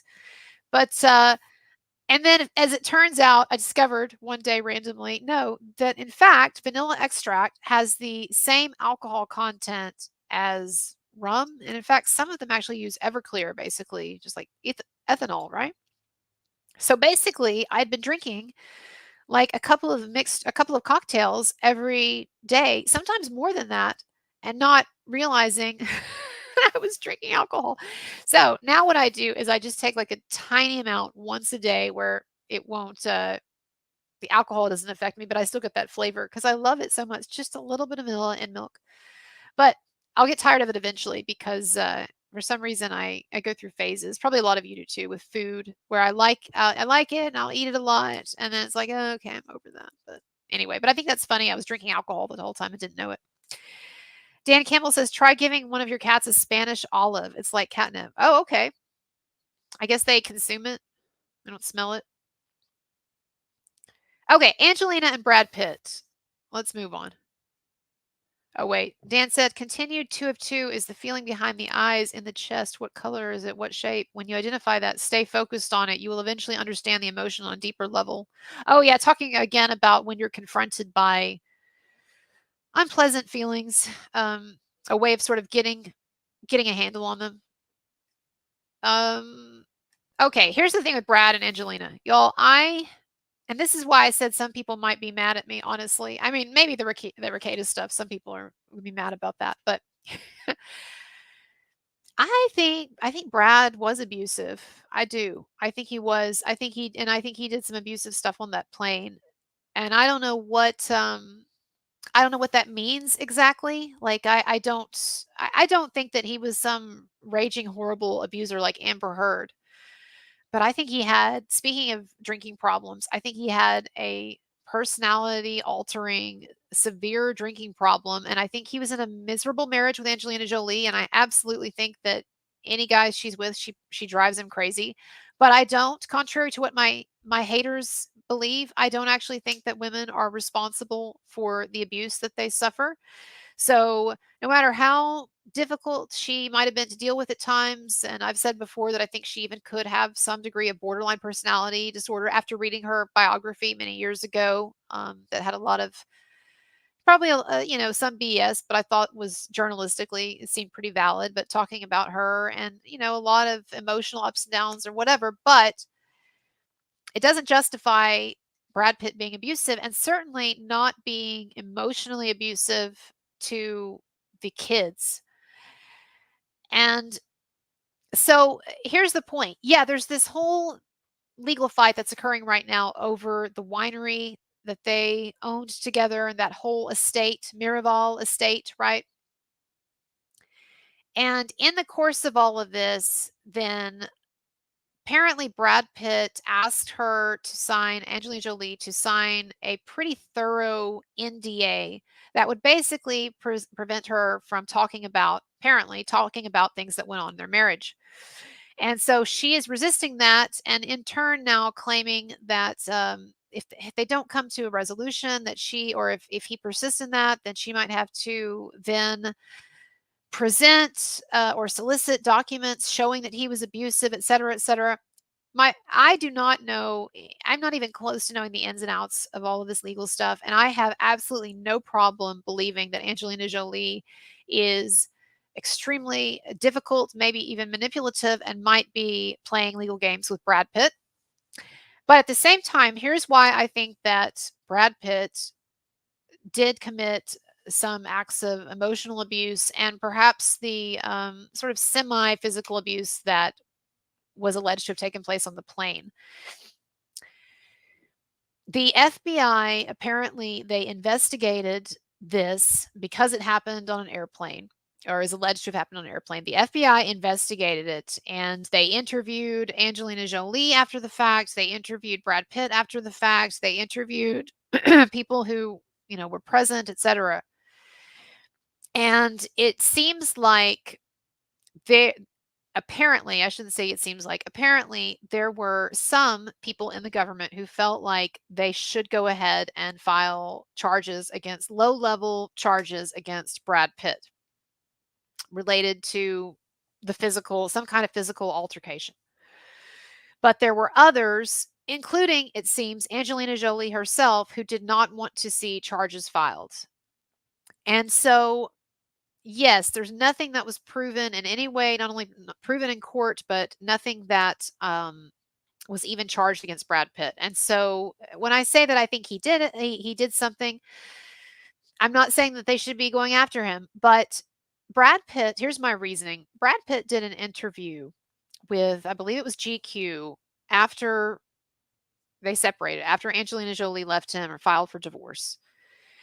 And in that interview, he talked about how immediately after that plane incident, or basically after that plane incident, he decided he had to get sober. And he talked about it as a wake-up call, and he said that basically he had stepped over the line and he had taken it too far, and his privileges needed to be revoked. And he used that kind of terminology. His privileges needed to be revoked. And there were also things sort of reading between the lines. I really just got the impression that this was someone who felt he had done some pretty significant shit that was wrong. And that doesn't mean that Angelina Jolie didn't do stuff that was wrong, or that she might not have driven, in a lot of ways, a man who perhaps is not prone to that kind of behavior to, along with alcohol, to a kind of sort of exceptional extreme state. Again, I'm all into looking for the causes of things. But we can't, but I don't want to excuse Brad Pitt just to do what people accuse me of doing, right? Which is excusing famous men because in cases where it's easy to paint the women as crazy and lying. And I have said from the beginning on this situation, on this case, I've said from the beginning that there was something in that GQ article that made me really uneasy with the idea that Brad Pitt was just absolutely innocent in this, that it really seemed it had apologetic undertones and overtones of someone who had really gone too far and fucked up. And the fact that a number of the children are not, they're dropping his name, they're not using his name, they apparently don't want to see him. Yes, a vindictive mother, a vindictive woman can plant negative ideas about the dad in the minds of the children and can alienate the children and can put the children in situations where they'll turn against the rightful parent. That's or a good parent. And that absolutely happens, and it could be happening here. But that's just not the feeling that I get, is that it was a toxic relationship and she's a handful, but that Brad Pitt had a giant alcohol problem, and it would manifest itself. One of the ways it would manifest itself was through this really aggressive side. And I don't think that and in fact, Angelina Jolie said in these court documents that he had never been abusive with the children before, and that this was the reason actually why she initiated divorce proceedings, was because while he had been physically abusive to her in the past, he had not been abusive with the children. And it's not alleged, and it's alleged on this plane then, and there's differing versions of what happened. But best case scenario, Brad sort of lunged at one of the kids like he was going to do something to the kid after the kid called him a prick and was kind of trying to defend Angelina. Worst case scenario, he might actually have like slapped or shoved one of the kids. And so again, and apparently this was an exceptional event. It had never happened before. And that's why, and whatever happened is why Angelina Jolie is claiming that she filed for divorce right after the plane incident. But I'm just saying, to sort of clear the air on the live stream. I'm not going to do like a video about it or what have you, unless more stuff develops, but to kind of clear the air on this, because people have accused me of just being this apologist for men and of not seeing that there are situations where in fact the man was abusive. I'll just say that this is a situation where what I read in that GQ article, coupled with the fact that this was investigated, Angelina Jolie, remember, did not initiate this original government investigation of the incident on the plane. It was reported by someone else. Okay. So it's not like Angelina was doing an Amber Heard where she's, scheming and she's about to divorce this person, but she wants to get, one up him or whatever. And so she says, says to herself, oh, okay, we're going to, stage this, this thing where he attacks me and then I'll call the FBI or whatever. No, it was something, I mean, people witnessed a kind of altercation of some kind who were surrounding and called it in. And so then, it was investigated. And so the fact that there was enough for it to be investigated, and also for apparently some people in the government to believe that charges needed to be brought against Brad Pitt, but without even Angelina Jolie herself supporting the charges, of course, they wouldn't be brought. That plus the fact that the kids seem to have some kind of deep antipathy toward him. They don't want to take his last name. And one of them, has said on his private Instagram apparently a while back how much he couldn't stand him, et cetera, et cetera. I just think Occam's razor in this situation, I think that Brad Pitt fucked up. Now, I think it's not crazy to imagine that in other drunken episodes that he might have roughed up Angelina Jolie. I don't think, again, that he's going around punching people or anything like that. And I think that probably now that he's sober and now that he's out of a really toxic relationship, I think that probably that's behavior that he'll never repeat again. And so, the question is then is Angelina Jolie justified? Let's say that something did happen and that Brad Pitt did do something abusive or problematic or whatever. Is Angelina justified in bringing this up again and in kind of using it as legal ammunition in this fight that they're having over the winery? I don't know. I have no idea. These divorce cases, these celebrity divorce cases, they make my head like ache. Oh my gosh. Absolutely ache. But I do think that it's very possible that this is one of the low points of Brad Pitt's life, behavior wise. And people can do things that are out of character when they're going through particularly trying or difficult periods of their life in toxic situations and when they are drunk a lot. And you might say, well, you're saying that's true for Brad Pitt, but you won't let Amber Heard off the hook. I mean, well, again, with Amber Heard, we're talking about, I think, years of cold-blooded, premeditated, predatory behavior, not just her flying off the handle and hitting Depp, although that is bad enough. And again, with Brad Pitt, we're not talking about someone who was going around seemingly hitting people either. So there are degrees of behavior. Now, speaking of people that I think, are guilty, like Diddy, a number of people suggesting that I have something to apologize for when it comes to drink. Just a second. When I have my own big downfall, make sure you have this as evidence. So this is where it all started to go downhill, is when she was drinking that vanilla milk. It is really good, dude. I need to start my own vanilla milk. Right. Okay. Yeah, I don't think I have anything to feel bad about with the Diddy stuff, because as with so many critiques that I get from my critics, most of the time, if they just watch my videos, then they would know that what they're criticizing for me is meritless. And so I did a video as soon as the Diddy allegations, or Sean, I'm just going to call him Sean Combs, because the Diddy, Daddy, Pete, Puff Daddy, all that stuff is confusing. But I did a video right after Cassie filed her lawsuit and before he settled, but after the lawsuit was filed. And I said that the lawsuit was a mixed bag. And that is still how I think of it, in the sense that there were, on the one hand, a number of very clear allegations of actual serious physical abuse that seemingly would be corroborated by other witnesses, because Cassie alleged in that lawsuit that there were other witnesses present and that there were people even who were complicit in or assistants helping to hide her away in hotels while her facial injuries healed, et cetera, et cetera.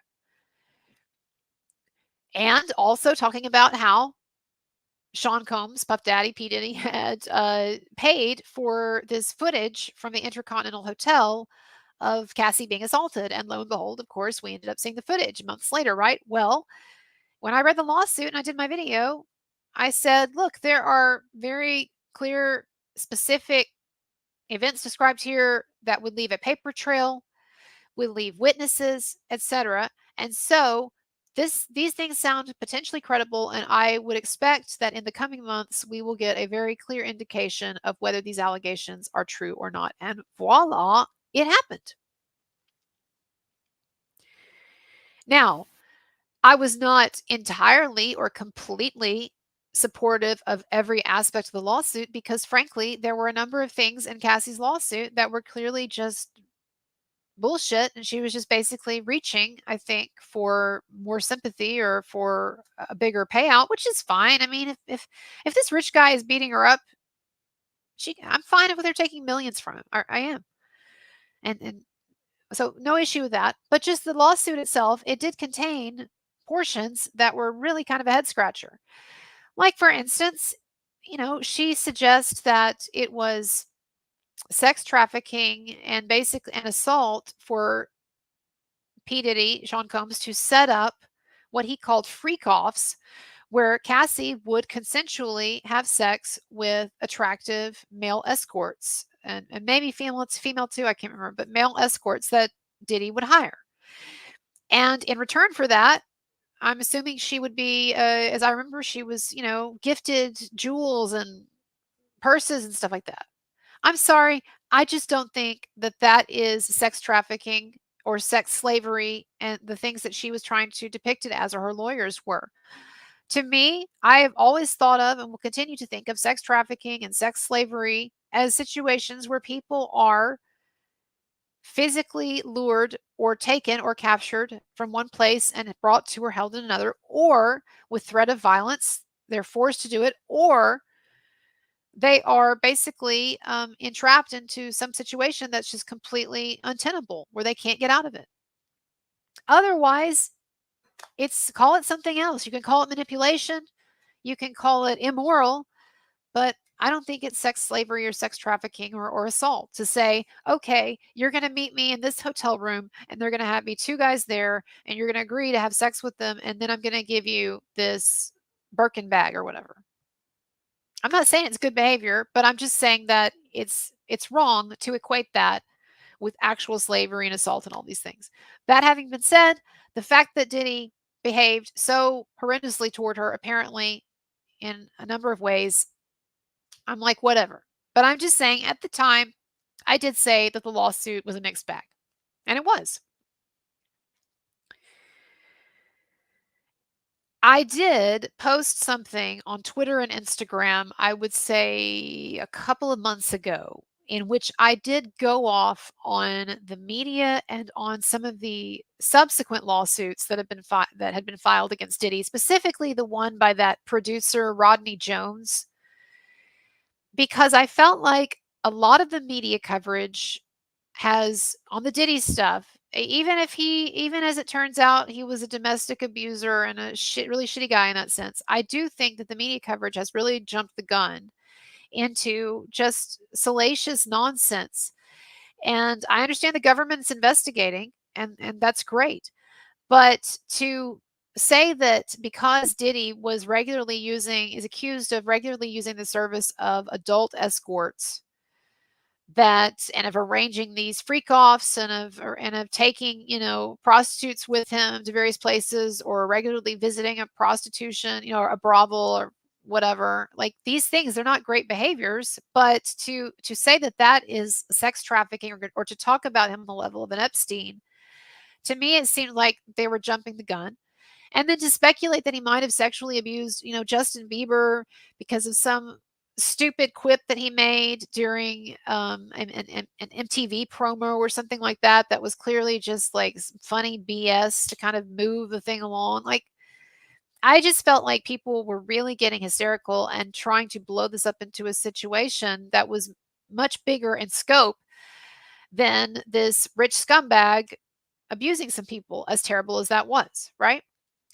And then Rodney Jones, if you read his lawsuit against Diddy, it is really just ridiculous on the whole, the extent to which this man admits that he kept coming back to the situation consensually as a fully grown adult man, even though he says that he hated Diddy's behavior and he hated that Diddy would encourage him to have sex with prostitutes and to procure prostitutes and all of this. But the defendant just had to do it because of the power in the industry that Mr. Combs held over him. And it's just clearly a case of a money grab where this guy was going along with everything consensually while he was trying to suck up to Diddy. It's the same thing with a number of those Spacey allegations in that documentary, where you had all these cases where these hangers on were trying to suck up to this guy or get his interest and and get what they could from him, but then as soon as it's not profitable anymore, or as soon as someone can file a lawsuit and make an easy buck, then suddenly I was like, oh, it was a power imbalance and I was forced into it, and I was paralyzed by vulnerability or whatever BS they were saying, right? So to me, there's a huge gulf between what Cassie was accusing him of with some of those very credible allegations of physical assault and emotional abuse and all these things, versus what this Rodney Jones was saying is like basically saying like he introduced me to prostitution, and then I kept going with him, or I kept getting him prostitutes, and it's somehow Diddy abusing him, like it's like, come on. And what I said in my Instagram and Twitter post a while back was that it seemed to me that almost everyone who was in Sean Combs's orbit would have to know from a mile away what this guy was about, because he was a gangster rapper and he was the king, a king of the gangster rap world, in terms of being not only a rapper himself, a hip hop star, but a hugely, for a while, one of the absolute most, if not number one, influential hip hop producers. He was completely entrenched in that world, you know? That's why J-Lo was, taking one of his guns into a club, and they were living she was trying to get into the whole gangster thing too, right? The whole Jenny from the block and all of that, and that's fine. That's what she was trying to do back then. But if you had asked me as a 15-year-old, naive, Southern Baptist, virgin, non-drinking, non-partying East Texas girl in the 90s, if you had gone to me at that stage and in that condition that I was in, all those aforementioned qualities, and you had said to me, you had asked me, hey, Kristen, what do you think goes on at Puff Daddy's house? Like, if you were to go over there and hang out late on a Friday night or something, or if you were to date Puff Daddy, like, what do you think? What do you think that's going to be like? I would have said, a lot of drugs, a lot of sex, a lot of kinky sex, orgies, probably a lot of like underage, teen girls, probably a lot of guns, thug lifestyle and all of that stuff. It was completely obvious to anyone with a functioning brain, and that's what I just keep saying in a number of these cases. It's not like I'm not blaming victims. And I can have much more sympathy for someone like Cassie, who started dating him and started working for him when she, like people like to say, right, when she was a teenager, or when she was, what, 18 or 19. And yeah, that is an adult, but I have more sympathy for someone who says, look, I basically, right as I was coming into adulthood, I got hooked up with this guy and he started paying all my bills and introduced me to this whole lavish lifestyle and promised to take my career everywhere. And then I just held on through basically almost 2 decades of it, like hoping things would get better.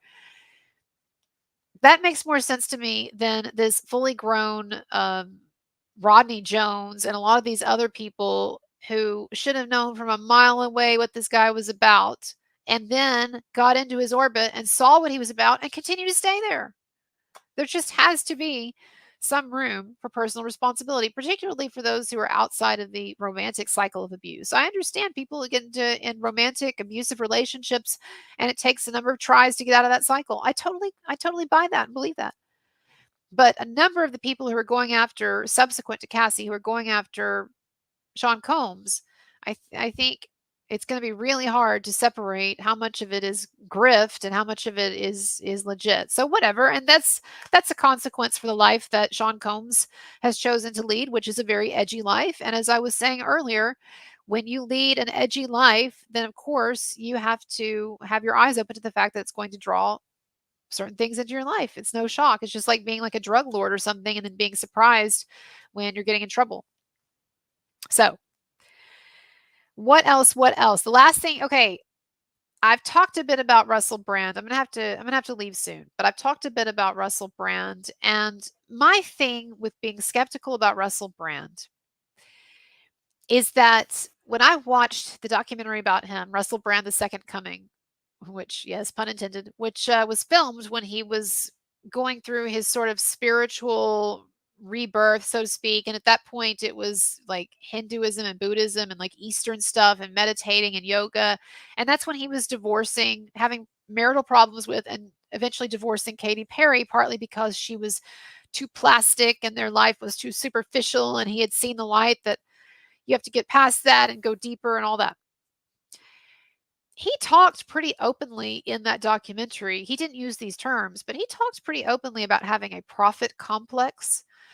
And, Russell Brand, my perception of him is that over the course of his life, and I have, again, so much sympathy for this because of what I've said about life earlier, but he has gone from really one obsession and one kind of, I don't want to use the term crutch, but one sort of emotional bandage to another. And so it was drugs, and it was heroin, and I guess crack for a while. Then it was recovery and 12-step, and just like he wrote a book called Recovery, right? And he like threw himself into that and was doing the recovery, the traveling shows. And his show, actually, his podcast, right, actually started off as being recovery focused. So it was all about recovery, but all at the same time, it was also for a while all about sex, because he was also a self-confessed sex addict. And no, I don't believe in general the allegations against him. I talked about that on other shows, but he was a sex addict for a while. So for a while it was about women, and then it was Katy Perry for a little while. And you could read interviews with him when he was in love with Katy Perry and in the lead up to their marriage, and you could see that this was a guy who was just completely, as people are when they fall in love, but completely just wrapped up in the kind of delusion of like, oh, I'm dating Katy Perry, because the way that he would talk about her at times would be in this very objectifying way, again, which we all in love objectify, but this very objectifying way of like just how he had to pinch himself that he was with Katy Perry, and he could see her on TV, singing to him and dedicating this song to him. And I just, it's just kind of a sense you get of that. So he's really in love for a while, and then he moves into a spiritual phase and dumps Katy Perry, and then it's all about this pursuing this higher elevated spirituality. And then, as you know, it shifted into then like political oriented stuff for a while and awakening from that, and then now it's Christianity. So when I saw his documentary, which was filmed during the Katy Perry sort of spiritual enlightenment, Eastern Enlightenment period, it seemed pretty obvious that this is a guy with a prophet complex who desperately needs to feel that he is part of something. And I speak of this with great sympathy, but he is part of something that's much bigger than himself. And but also he has the need to like emotionally be sort of swept up in something.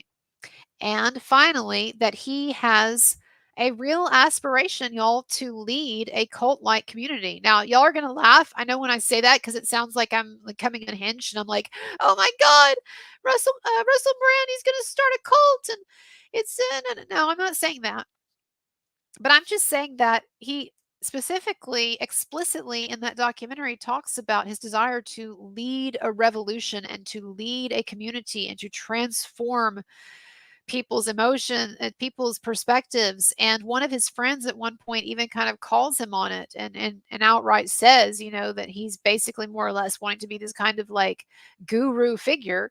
And he gets this grin, Russell Brand gets this grin on his face, like you get when you know that someone has got your number, right? That they've called you on something, that something is true. And he had got this like sort of delighted, slightly sheepish grin at the same time on his face, Russell Brand. And he said basically yes, right? So my point is just that I feel like I've gotten a little tired of so many celebrities who seem to, that's like, I wish there were a waiting period where, like, when a celebrity finds religion or like some new path or whatever that they think is, should be great for everybody, and they want to promote it, could they just wait like 5 years so that we don't get the Kanye thing where one minute he's, Jesus is king, and promoting this particular lifestyle, and oh, don't they aborted our children and all of that stuff. And the next thing he's having to be talked down from starting a porn company, and he's having his wife, walk around in barely their clothes. It's just a lot of whiplash. And so I look at Russell Brand, and it's not like I'm not, people say, oh, why can't you just be happy for someone who's found God and so forth and found peace and all of that? And I'm thinking, well, but has he, or is this just another phase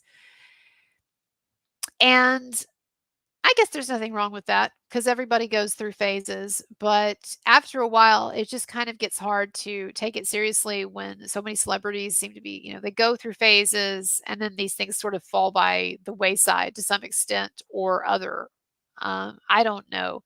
And I just hope that it's just interesting to see someone like Russell Brand who has so often talked about the giving up the idea that you can ever find anything that's going to completely fill that hole or that lack that, we're looking for the next dopamine hit or this or that, but really we need to sort of give up on that idea. Like that's kind of an aspect, of even some thinking in recovery. And I know it's important to have a higher power in recovery, but I feel like when it gets to a point then where like you're now then immediately jumping into and promoting this whole religious perspective online, and you're saying that if people don't understand that, then maybe they just don't want to be awakened, which is something that I heard him say the other day, is that if some people who are cynical about what he's doing, they're just not wanting society to wake up.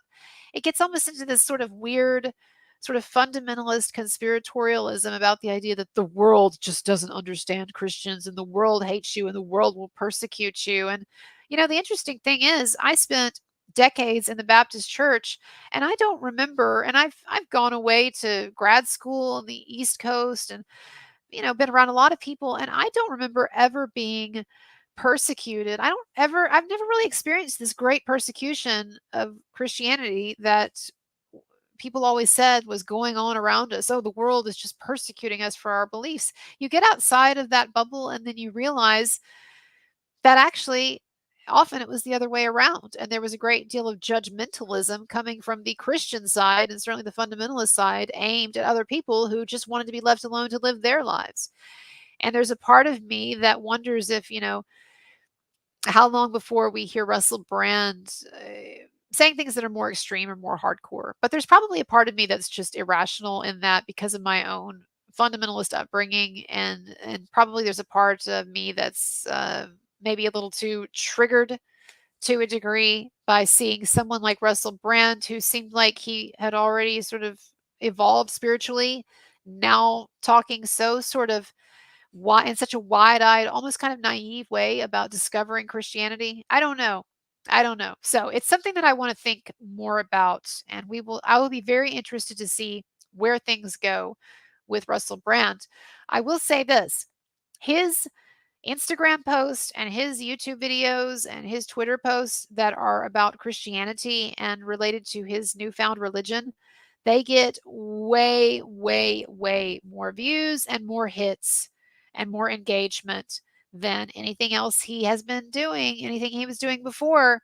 And so the very nature of that being reinforced, because now you're getting a lot more views, you're making a lot more money, it pays. In this instance, it is paying to be a Christian. So we will see if we will see how it goes. It'll be interesting. Now, last thing I want to say, and then I got to go. Harrison Butker, right? Is that his name? I finally read the speech that he delivered, and I do think I do think that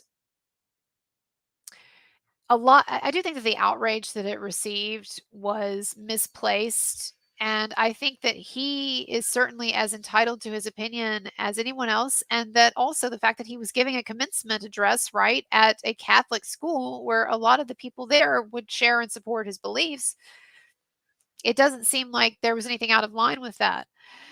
But I wanna shift the conversation a bit, and I just want to address this idea that women should be homemakers. I'm not even attributing this to him anymore, just kind of moving off of that. But this question of whether optimally women should pursue a career interest, professional interest outside of the home, or whether optimally, if they're able to, if their family's able to, they should stay home and focus on raising the kids and maintaining a household. And I feel like I am, in a way, very ambivalent on these types of questions because I have to completely recognize the fact that I am not your average woman. the fact that I have never once in my entire life had even the twinge of desire to have a child, that automatically makes me abnormal. I am completely child free by choice, completely, right? And literally never have had a moment where I have felt any maternal desire at all. I mean, I can look at kids and think that they're cute and funny, but just don't feel any of it. Don't feel an ache, a longing, an emptiness of that sort. Nothing.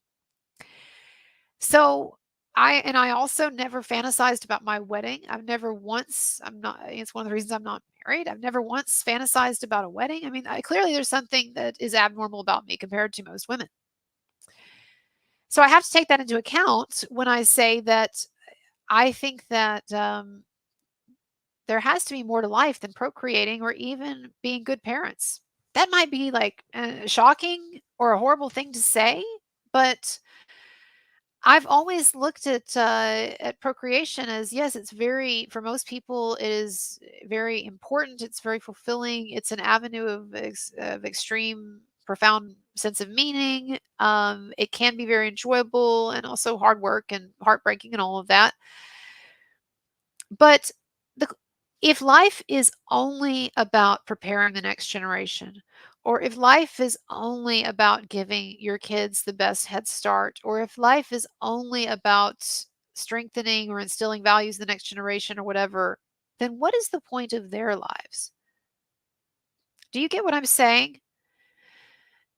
It's it's almost like to me when people view procreation or view child rearing as the point of life, it almost seems to me like a kind of an existential evasion or deferral of the ultimate question, but what then is the meaning of their lives? Surely it's not just to prepare the next generation, because what is all of that preparation for if no one actually ever gets to lead their lives for their own existential purpose or agenda or meaning?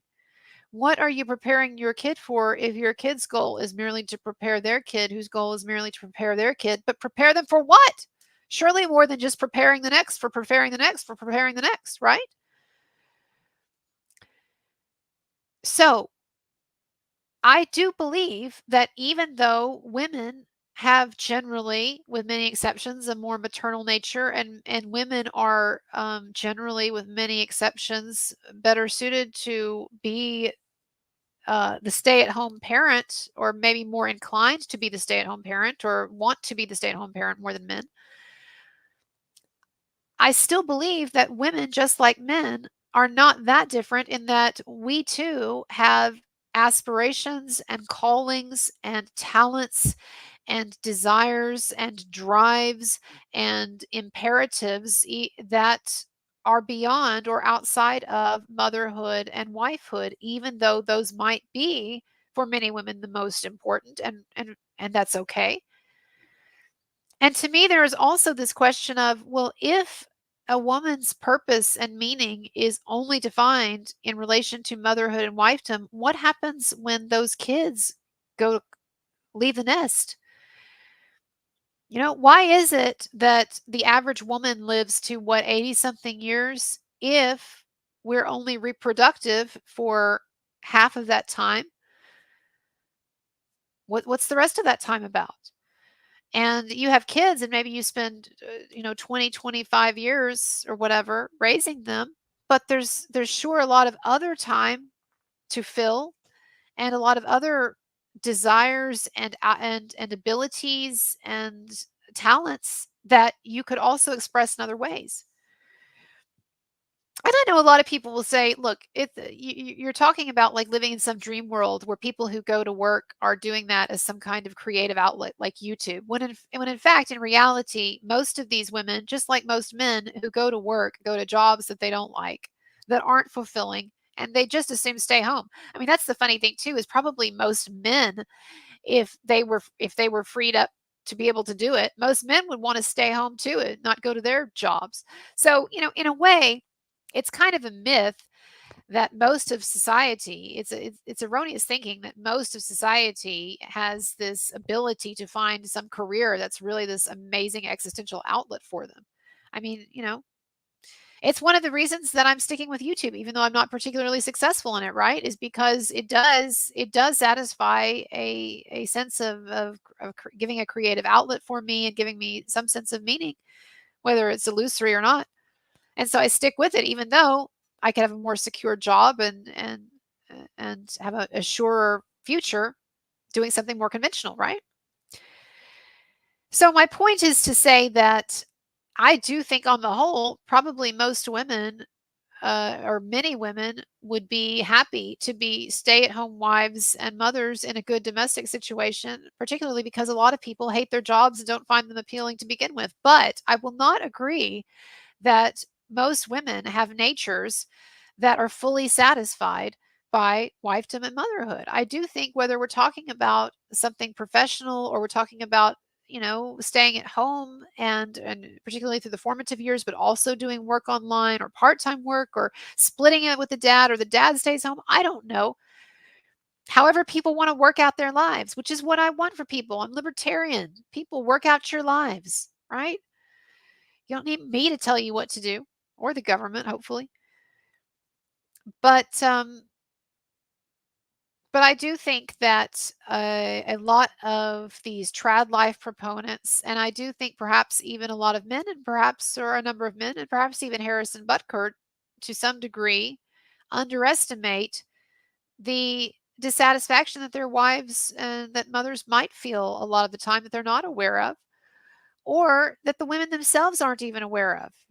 That there was that famous book, The Feminine Mystique by Betty Friedan in the mid 20th century. This is considered one of the founding texts of old school feminism. And in this book, and yes, it's just a book of a lot of anecdotes. Uh, there was some statistical information as well, but it was a lot of anecdotes. But basically, the premise of this book is that this woman, Betty Friedan, interviewed all of these women, tons of women who were stay-at-home wives and mothers, homemakers, at the height of the homemaking craze, which was, as you know, post World War II, mid 20th century, when this ideal of homemaking was really fully developed, and you had a lot of women not only staying home but really, really sort of celebrating, reveling in this idea of creating this perfect home environment, with sparkling dishes and elaborate meals and wearing the pretty dresses with the apron and all of that. I'm talking about the cultural ideals. But this book by Betty Friedan, it had interview after interview after interview with woman after woman after woman who were all saying, I have this beautiful house. I have this sweet husband. He's a good man. I have these adorable kids. I have a washing machine. I have all these appliances. I spend all day like trying to perfect my recipes and learning new recipes and vacuuming and this and that. And they say it should be enough, but it's not. There's something, and they called it in the book. She calls it the problem that has no name, and it was this sense of existential emptiness and unfulfillment that the women still felt. And women saying things like, I know this is terrible, but I just crave adult conversations sometimes because all I hear all day is toddlers. Or they'll say, I'm so exhausted. I never knew anything could be this exhausting, and I'm racked with guilt all the time that I'm not doing it well enough, or that I'm not behaving toward the child always as I should, and et cetera, et cetera. Like the underside of that kind of a life was really explored in this book. Now, I'm not saying that that motherhood is this house of horrors or whatever, and I really I'm not. And I was talking to a friend of mine the other day who waited until very late to have her child. She did not get pregnant with her first child until she was 40. You hear that, trad life people who say, oh God, if you're in your 30s, you're washed up, never gonna get pregnant. She didn't even do anything. This friend, actually, she had a very severe drinking problem, and it took getting pregnant to get her to stop, and now her life is so much better. So it was really like a wonderful thing that happened, right, in so many ways.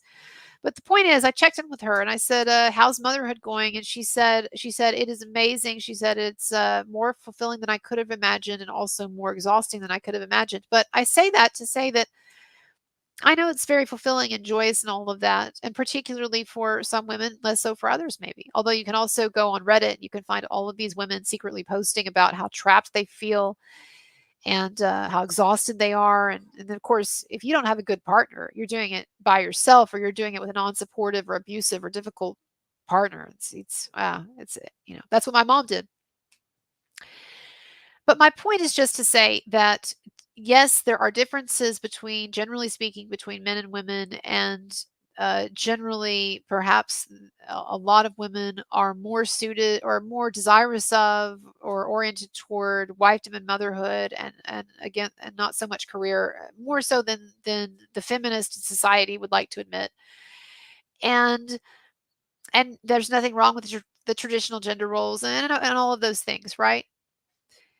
But at the same time, I do see and have seen in almost every woman that I've known a real desire to have outlets outside the home and to be able to express her talents and her creativity and to live as Jane Eyre, as Charlotte Bronte writes in Jane Eyre. Women have desire for adventure as well. Women have desire for experience as well. Women desire stimulation as well. We're not talking just about sex, but that too, right?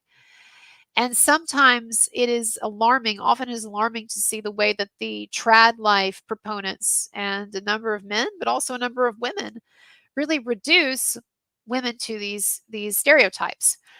Now, I will say that there are some hard truths that the feminists have not come to grips with. Well, there's a lot of hard truths the modern day feminists haven't come to grips with, but regarding this issue of work versus motherhood, there was an article in The Atlantic probably about 6 years ago called "Why Women Can't Have It All," and it was written by a woman, and it was written by a woman who was very advanced in her career and was, an overachiever and had, like, big positions in Washington and stuff like that. And she was talking about how she wished that someone would have told her, and that more people would tell young women how really difficult it is to balance a high powered career, or to balance any career or job, frankly, but particularly a high powered career with motherhood in this day and age. And it's not, y'all, that women look, it's not that women have not been working for thousands of years or millions of years, as long as the species has existed. It's just that with the Industrial Revolution, you had more of a gulf that was created between the home and the workplace. And so, yes, women were always working in the past, but you had people in these extensive communities. It was no big deal to have your kids, go down the path to hang out with cousins and friends and relatives and stuff. Like, we're just so much more disconnected now. But also, you had men and women often working like side by side. You go to the blacksmith, but there would be the blacksmith's wife, also, and the kids or whatever, also in the home or the office or whatever. Like, there just weren't, prior to the Industrial Revolution, on the whole, there just weren't these sharp lines of separation between domestic home life and the world of work as we have now. And so what's happened is that, and so when people say that women need to just go back to the traditional life of being homemakers, that traditional life is not exactly what they think it is. What they're talking about is a fairly brief period in mid 20th century America, like I said, World War II and post World War II, when housewifedom and in the century before that, sort of developing this way, but where housewifedom was its own separate sphere, and the career man, that was its own separate sphere. But mostly what you see in history is that the world of work and the world of the domestic were generally more entwined, not always, and there were certain occupations, but I was going to say, even in the military, I was very surprised the other day when my guy was watching a documentary on Napoleon, and the documentary was depicting Waterloo, I believe, and the documentary talked about how the soldiers' families would often accompany them to war. And I was like, "What?" But a lot of these soldiers, their wives, sometimes their kids, but their young wives at least, would often kind of trail along behind them and like camp sort of with the group this was not uncommon. So I'm not saying that that was ubiquitous throughout history, that arrangement, but I'm just saying like there's a lot of ways in which we would be surprised by how much the male spheres of work were overlapping with the female spheres. And so my point is just that in a way, this nostalgia for this utopia of housewifedom, it is it is a little bit it is in quite a few ways rather distorted and inaccurate. However, modern life now makes it, and this was the point of the article that I was telling you about, why women can't have it all. Modern life now, for whatever reasons we could talk about later, it makes it very difficult for people, and not just women, but also men, for people to be the kinds of hyper dedicated, hyper involved parents they want to be with a flourishing home life and a flourishing love life, right? And at the same time, be earning the kind of money they want to earn, working the hours they need to work to earn that money, much less climb some kind of career ladder. And so the woman was talking in this article was talking about how she wishes that women would have it made clearer to them that they have to make choices and that men also actually have to make choices to a degree as well, but that yes, the choice does tend to fall rightly or wrongly on women as to whether they really want to focus on the children and the home or on being engaged in the business world fully or the climbing the professional ladder. Now, I know a lot of women who might disagree with that, and I know a number of professional women, very successful, who seem to also have a flourishing home life and happy kids and all of that. So who knows? But I just know that as a woman who is without children and who doesn't have a particularly strenuous or stressful career life, like I'm trying to earn money waitressing so that I can get this YouTube thing developed. And in the past, I was a teacher, not particularly strenuous, right? But I would think to myself all the time, I don't know how someone has kids and then also does this, also works. Like, I'm amazed by all of you parents, men included. I don't know how you do it. It is amazing to me knowing how hard it is in life to get the time you need to do the things you want to do. I'm amazed that any of you are able to keep the ship going and also have kids. So I'm in awe. But I do think that people should be more realistic about the kinds of demands that having children will make on them, and that's men included. And that's why I don't believe that we should be pushing people into parenthood before they're ready. And I don't like this hardcore pronatalist agenda because I think the last thing that we need to be doing is telling people, "Oh, don't worry if you don't feel like having kids.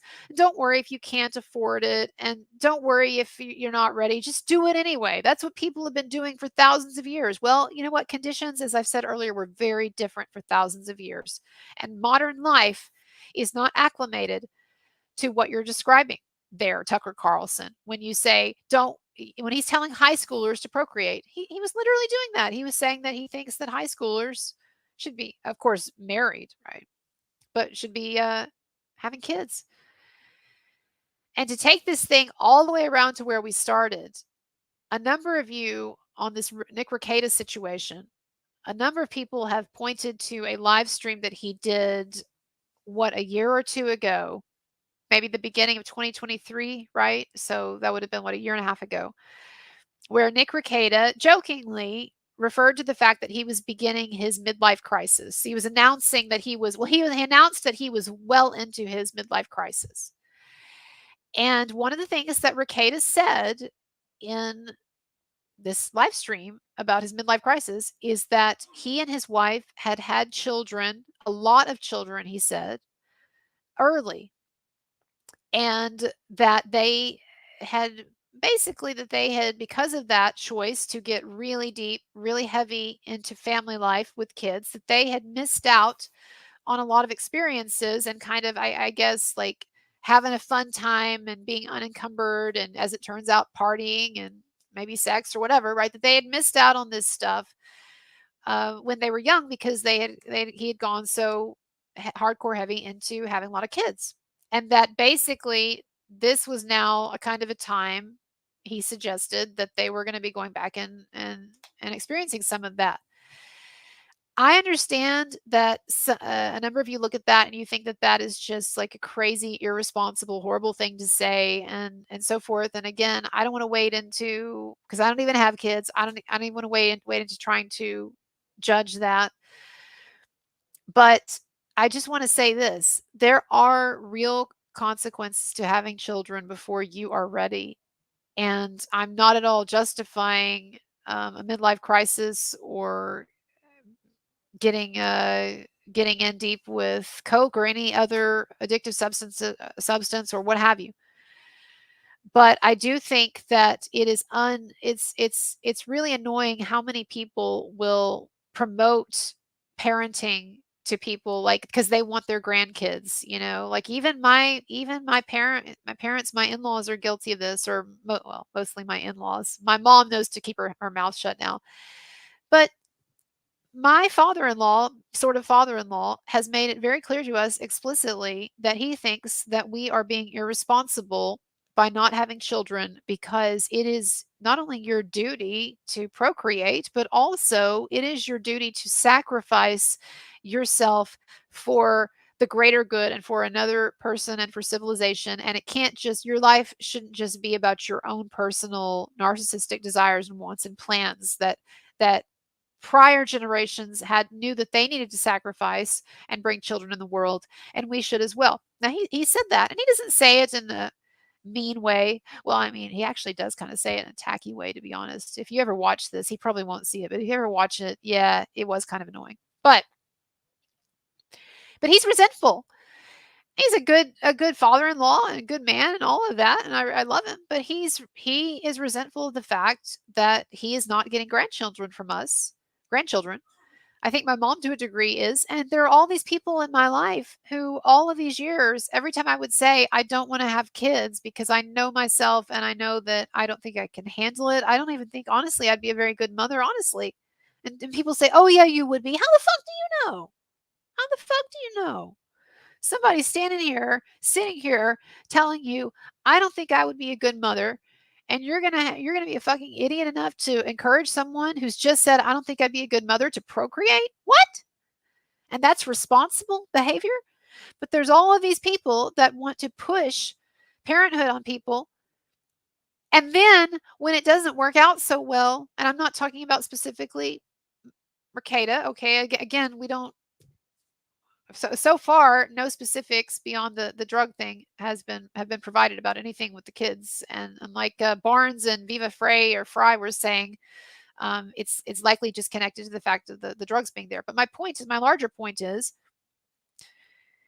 you encourage people who don't want to have kids or aren't sure or don't feel ready to have kids, and then things don't work out well, or people are not able to meet those standards, or they have desires for other things, and it turns out that they, that they want to fulfill those desires, and maybe you're sometimes blind to the effects on their kids, and then you're outraged when you were the ones, I mean, you metaphorically or rhetorically, but you were the ones who were encouraging all those people. It doesn't matter if you're ready. It doesn't matter if you can afford it. It doesn't matter if you're young. I don't know. I don't know, but it's late and I should go. So I probably did offend someone at some point in this stream. Hopefully, if you came here hoping that I would make you mad, hopefully I offended you at least once with something I said. The daycare. Oh, the daycare. Yes. I'm sorry. That's another thing I wanted to bring up really quick. Okay. And look, there's still an opportunity now for me to make a bunch of you mad because I'm about to say negative things about daycare. So thank God that I was just reminded about the daycare thing. Because I will say that one way in which I am very much not in line with the feminist career woman perspective is that I do think that on the whole, daycare is harmful to children, particularly in their formative years. And we're talking about 7 and under, and maybe not great beyond that. I don't know, but there is the research is mixed, but there's definitely credible research and many reasons to believe that daycare is probably a net negative for kids, and that for some kids it can actually be very traumatic. And babies, apparently infants, there is research suggesting that they experience when infants go into daycare, that they experience the same level of stress that they would experience, of physical signs of stress that they would experience if they were abandoned, just totally abandoned by their mothers. And we know that there's a lot of there's a lot of shitty daycares, and there's a lot of shit that goes on at daycares. And look, as even as good of a caretaker as a person might be at a good daycare, they don't love your kid the way that you or even a relative would love that kid. And there are other kids around who, are bullies and who are difficult and who can be predatory. And like, look, I just don't think I never liked going to school until I got to be older. I don't mean I didn't like going to school to learn. I mean that and a lot of people have said this, the environment in our daycares and schools, it is often pretty hellish in various ways for children. And some of that's institutional, some of it is some of the shitty teachers and daycare workers, and then a lot of it is just the traumas of having to deal with a bunch of other kids in your face a lot, right? And at the same time, I understand people say, well, it teaches them to socialize early on. They're going to have to deal with this stuff later in life and deal with it, learn to deal with other people when they're younger. In the past, kids would grow up in really big communities where they would play with a lot of other kids. And I get that. I'm not saying that the ideal is for your kid to just be isolated and not interacting regularly with others. But I do think that the trad people, they do have a point in suggesting that daycare and also a lot of schools that we send our kids to are actually psychologically harmful to some degree or other. Now, that having been said, the last thing I want to do is make women feel or parents feel guilty if they are in situations where, for whatever reason, they have deemed that it is better or necessary to put their kid in daycare. But my thinking is that this is another reason why people need to give some serious thought to whether or not they want to have kids, and also if it's a good time to have kids or if they're in a situation for that. Because I'm not sure that the optimal thing is to have a child and then to immediately or soon after put that child in daycare. And it would be nice if everyone had the luxury, the ability to have a parent at home with the kids, or a close relative, someone the kids really can bond with and so forth. But and also maybe have a stay-at-home job or a part-time job or an online job or something, right, where you can work remotely. I don't know.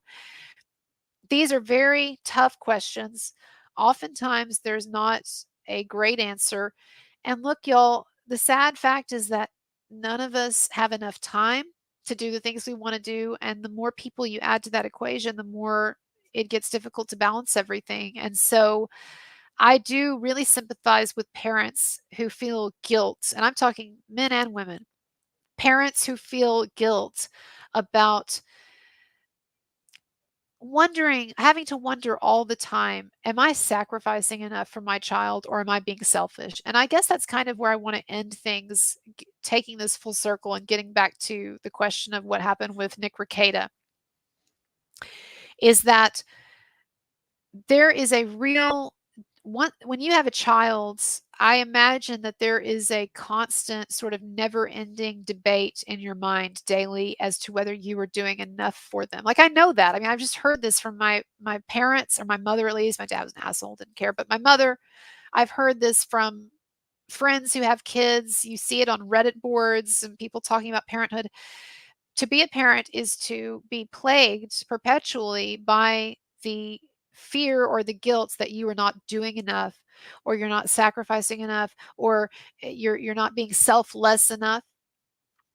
And I have known a number of parents who have been kind of martyr parents. And I think for a while, that's what my mom was. And I think that was what my grandmother was. We're talking about a real sort of old fashioned, old school perspective, where the idea was that when the mother has a child, her life is no longer of any significance, that it is all about the child, and it is all about the mother or the parents, but often the mother, right, sacrificing herself as completely as possible and being as selfless as possible to do what my father-in-law suggested, right? To then help the next generation.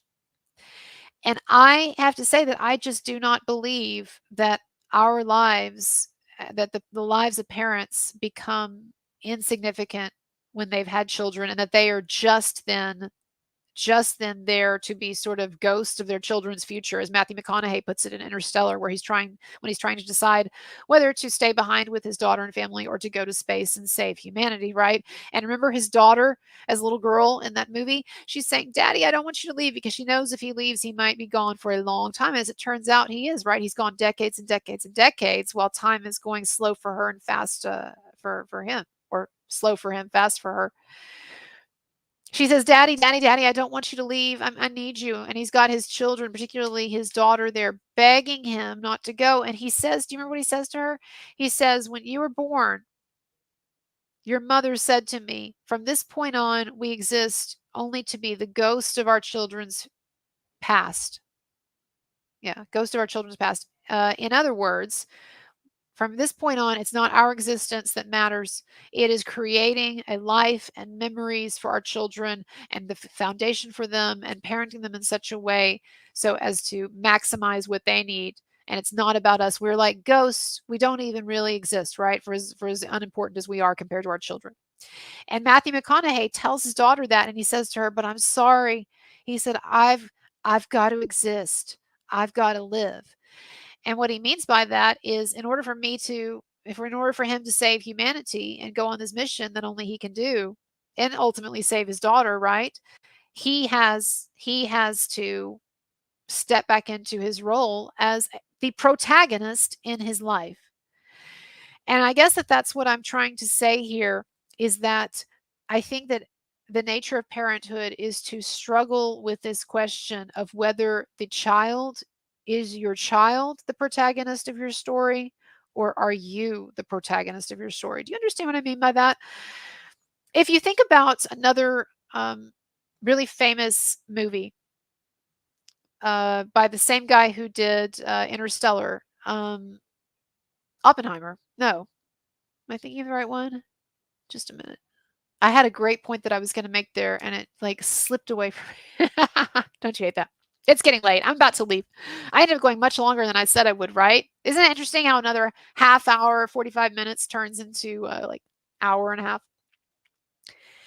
No, here's what I was gonna say. The movie Oh, I found it. I'm back. Okay, y'all help me. The movie about Denzel Washington's son, and he's like a James Bond character, and he's fighting Kenneth Branagh. What's the movie? Y'all help me. And he's like jumping through time, or he's like reversing time. Ah, Christopher Nolan. Yes. So what's the movie? What's the Christopher Nolan movie with John David Washington?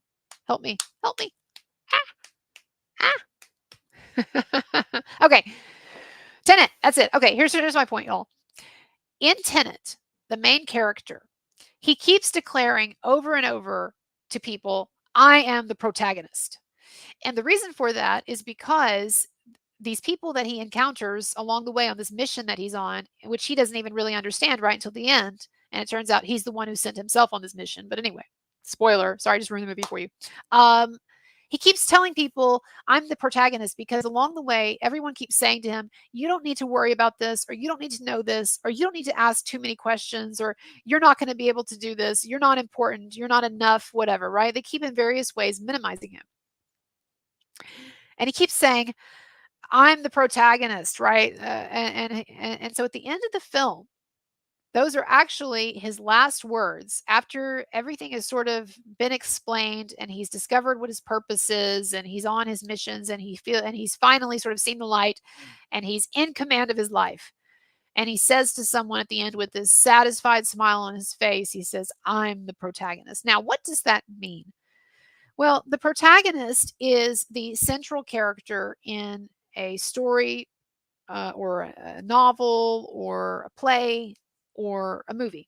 It's the central character, not only around whom all of the action revolves, but the central character is the main doorway for the film's messages to get to the audience. We see the action in the film from their perspective mostly, right? So there's a central character.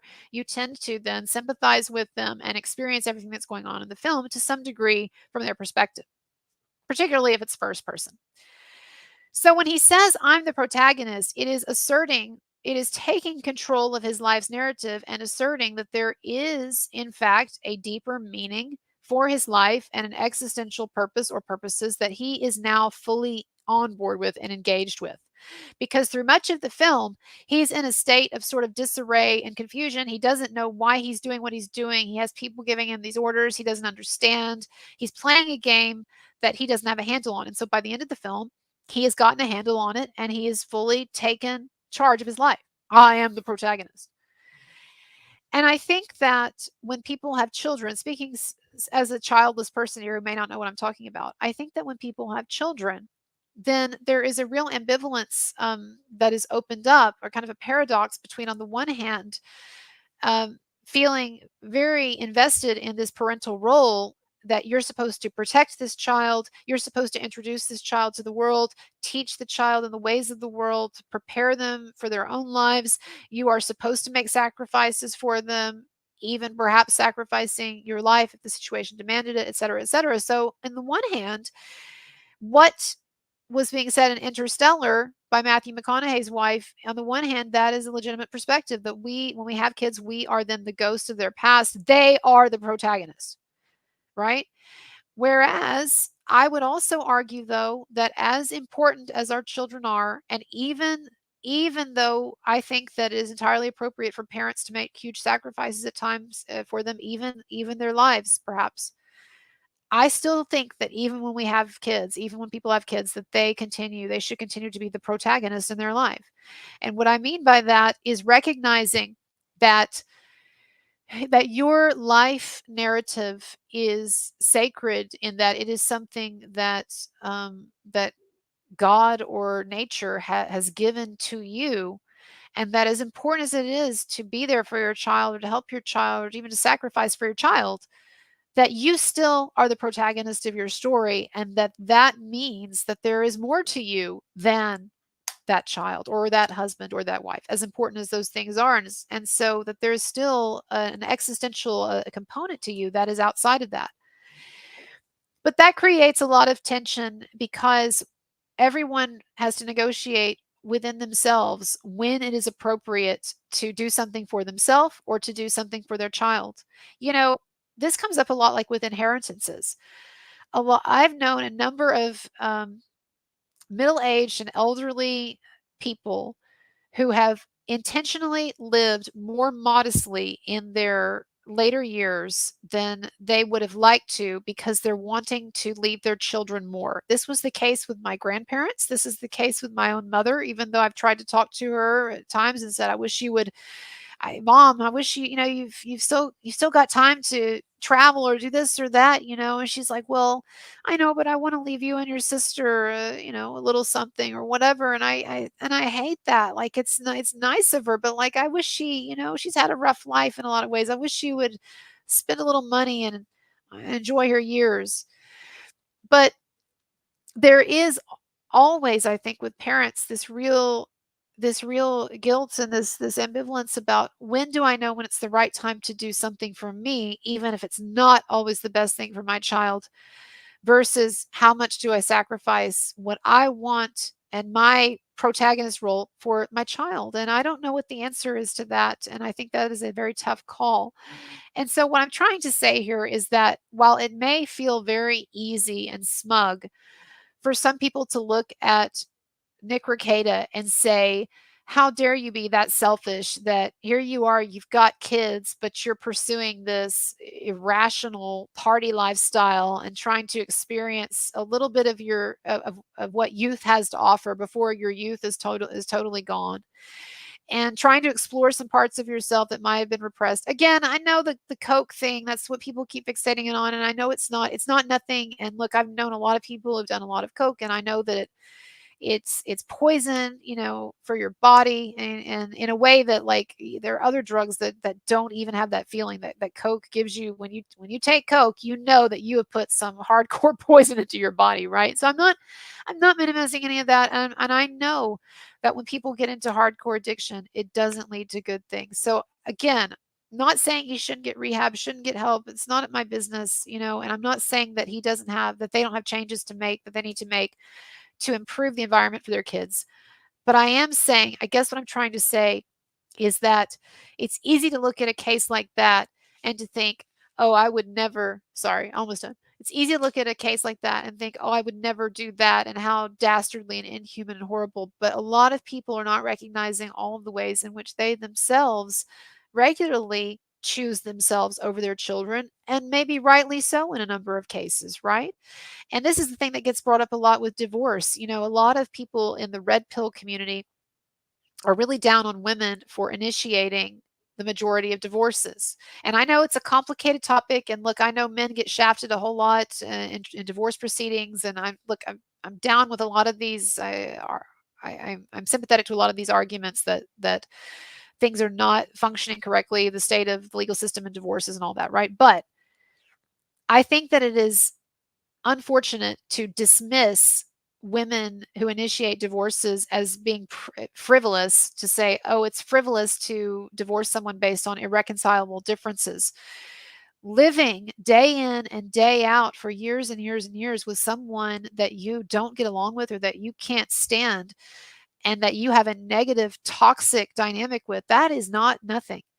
And I understand that typically, children from divorced homes do have, generally speaking, worse outcomes, very generally speaking, right? There's plenty of cases when it's not the case and it's still very contested, but generally speaking, it's worse outcomes than children from non-divorced families. I understand that, but at the same time, I am not sure that a parent owes it to their child to stay in a miserable situation or to give up the best years of their own lives or their youth or their own happiness completely so that the child could enjoy being from could enjoy the benefits of being in an intact home. I don't know the answer to that question, and I think it's very case by case. But I will tell you, my mom stayed in a marriage way longer than she should have, and I was exposed to unhealthy things in a lot of ways because of it, and my sister as well. And I think she should have divorced earlier.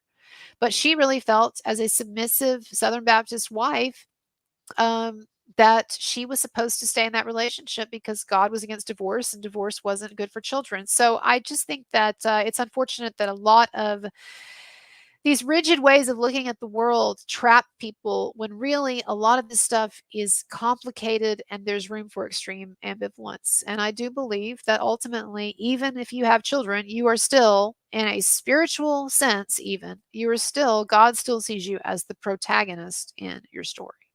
So anyway, I don't know, but I do wish the best for all parents and for Nick, and I hope that whatever is supposed to happen will happen. But I certainly am empathetic to the road that he seems to have gone down. So anyway, thank you all for sticking around, and my links are below. Check out my work. I cover a lot of other topics, normally a little more amusingly than this. It's normally a bit funnier, but some of this is some serious stuff, and I felt like getting to it tonight. So I appreciate you. My links are below. Tips are appreciated as always. Check out my playlist, my other work, and I will. I think I got all my super chats. I was going to say I'll see you later, but let's see. Dawn, where have future generations ever done for us? Ha!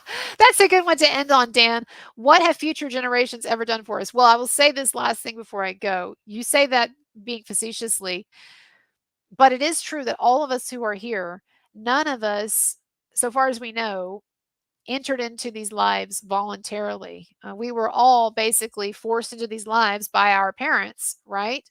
And so that's an interesting perspective, but then also there's the perspective that those of us who are here, when we have children, why, what, I guess I should say this, should we only be having children out of more personal, immediate, selfish motivations? Like, oh, I want to have a child so I can experience that kind of love, or so I can experience the wonder of seeing a human being grow up, or someone take care of me in old age, or whatever. Or should we have some sense of duty to future civilizations and all of that? I don't know. It's beyond me. But I appreciate y'all. I'll see you later. Good night. Bye bye.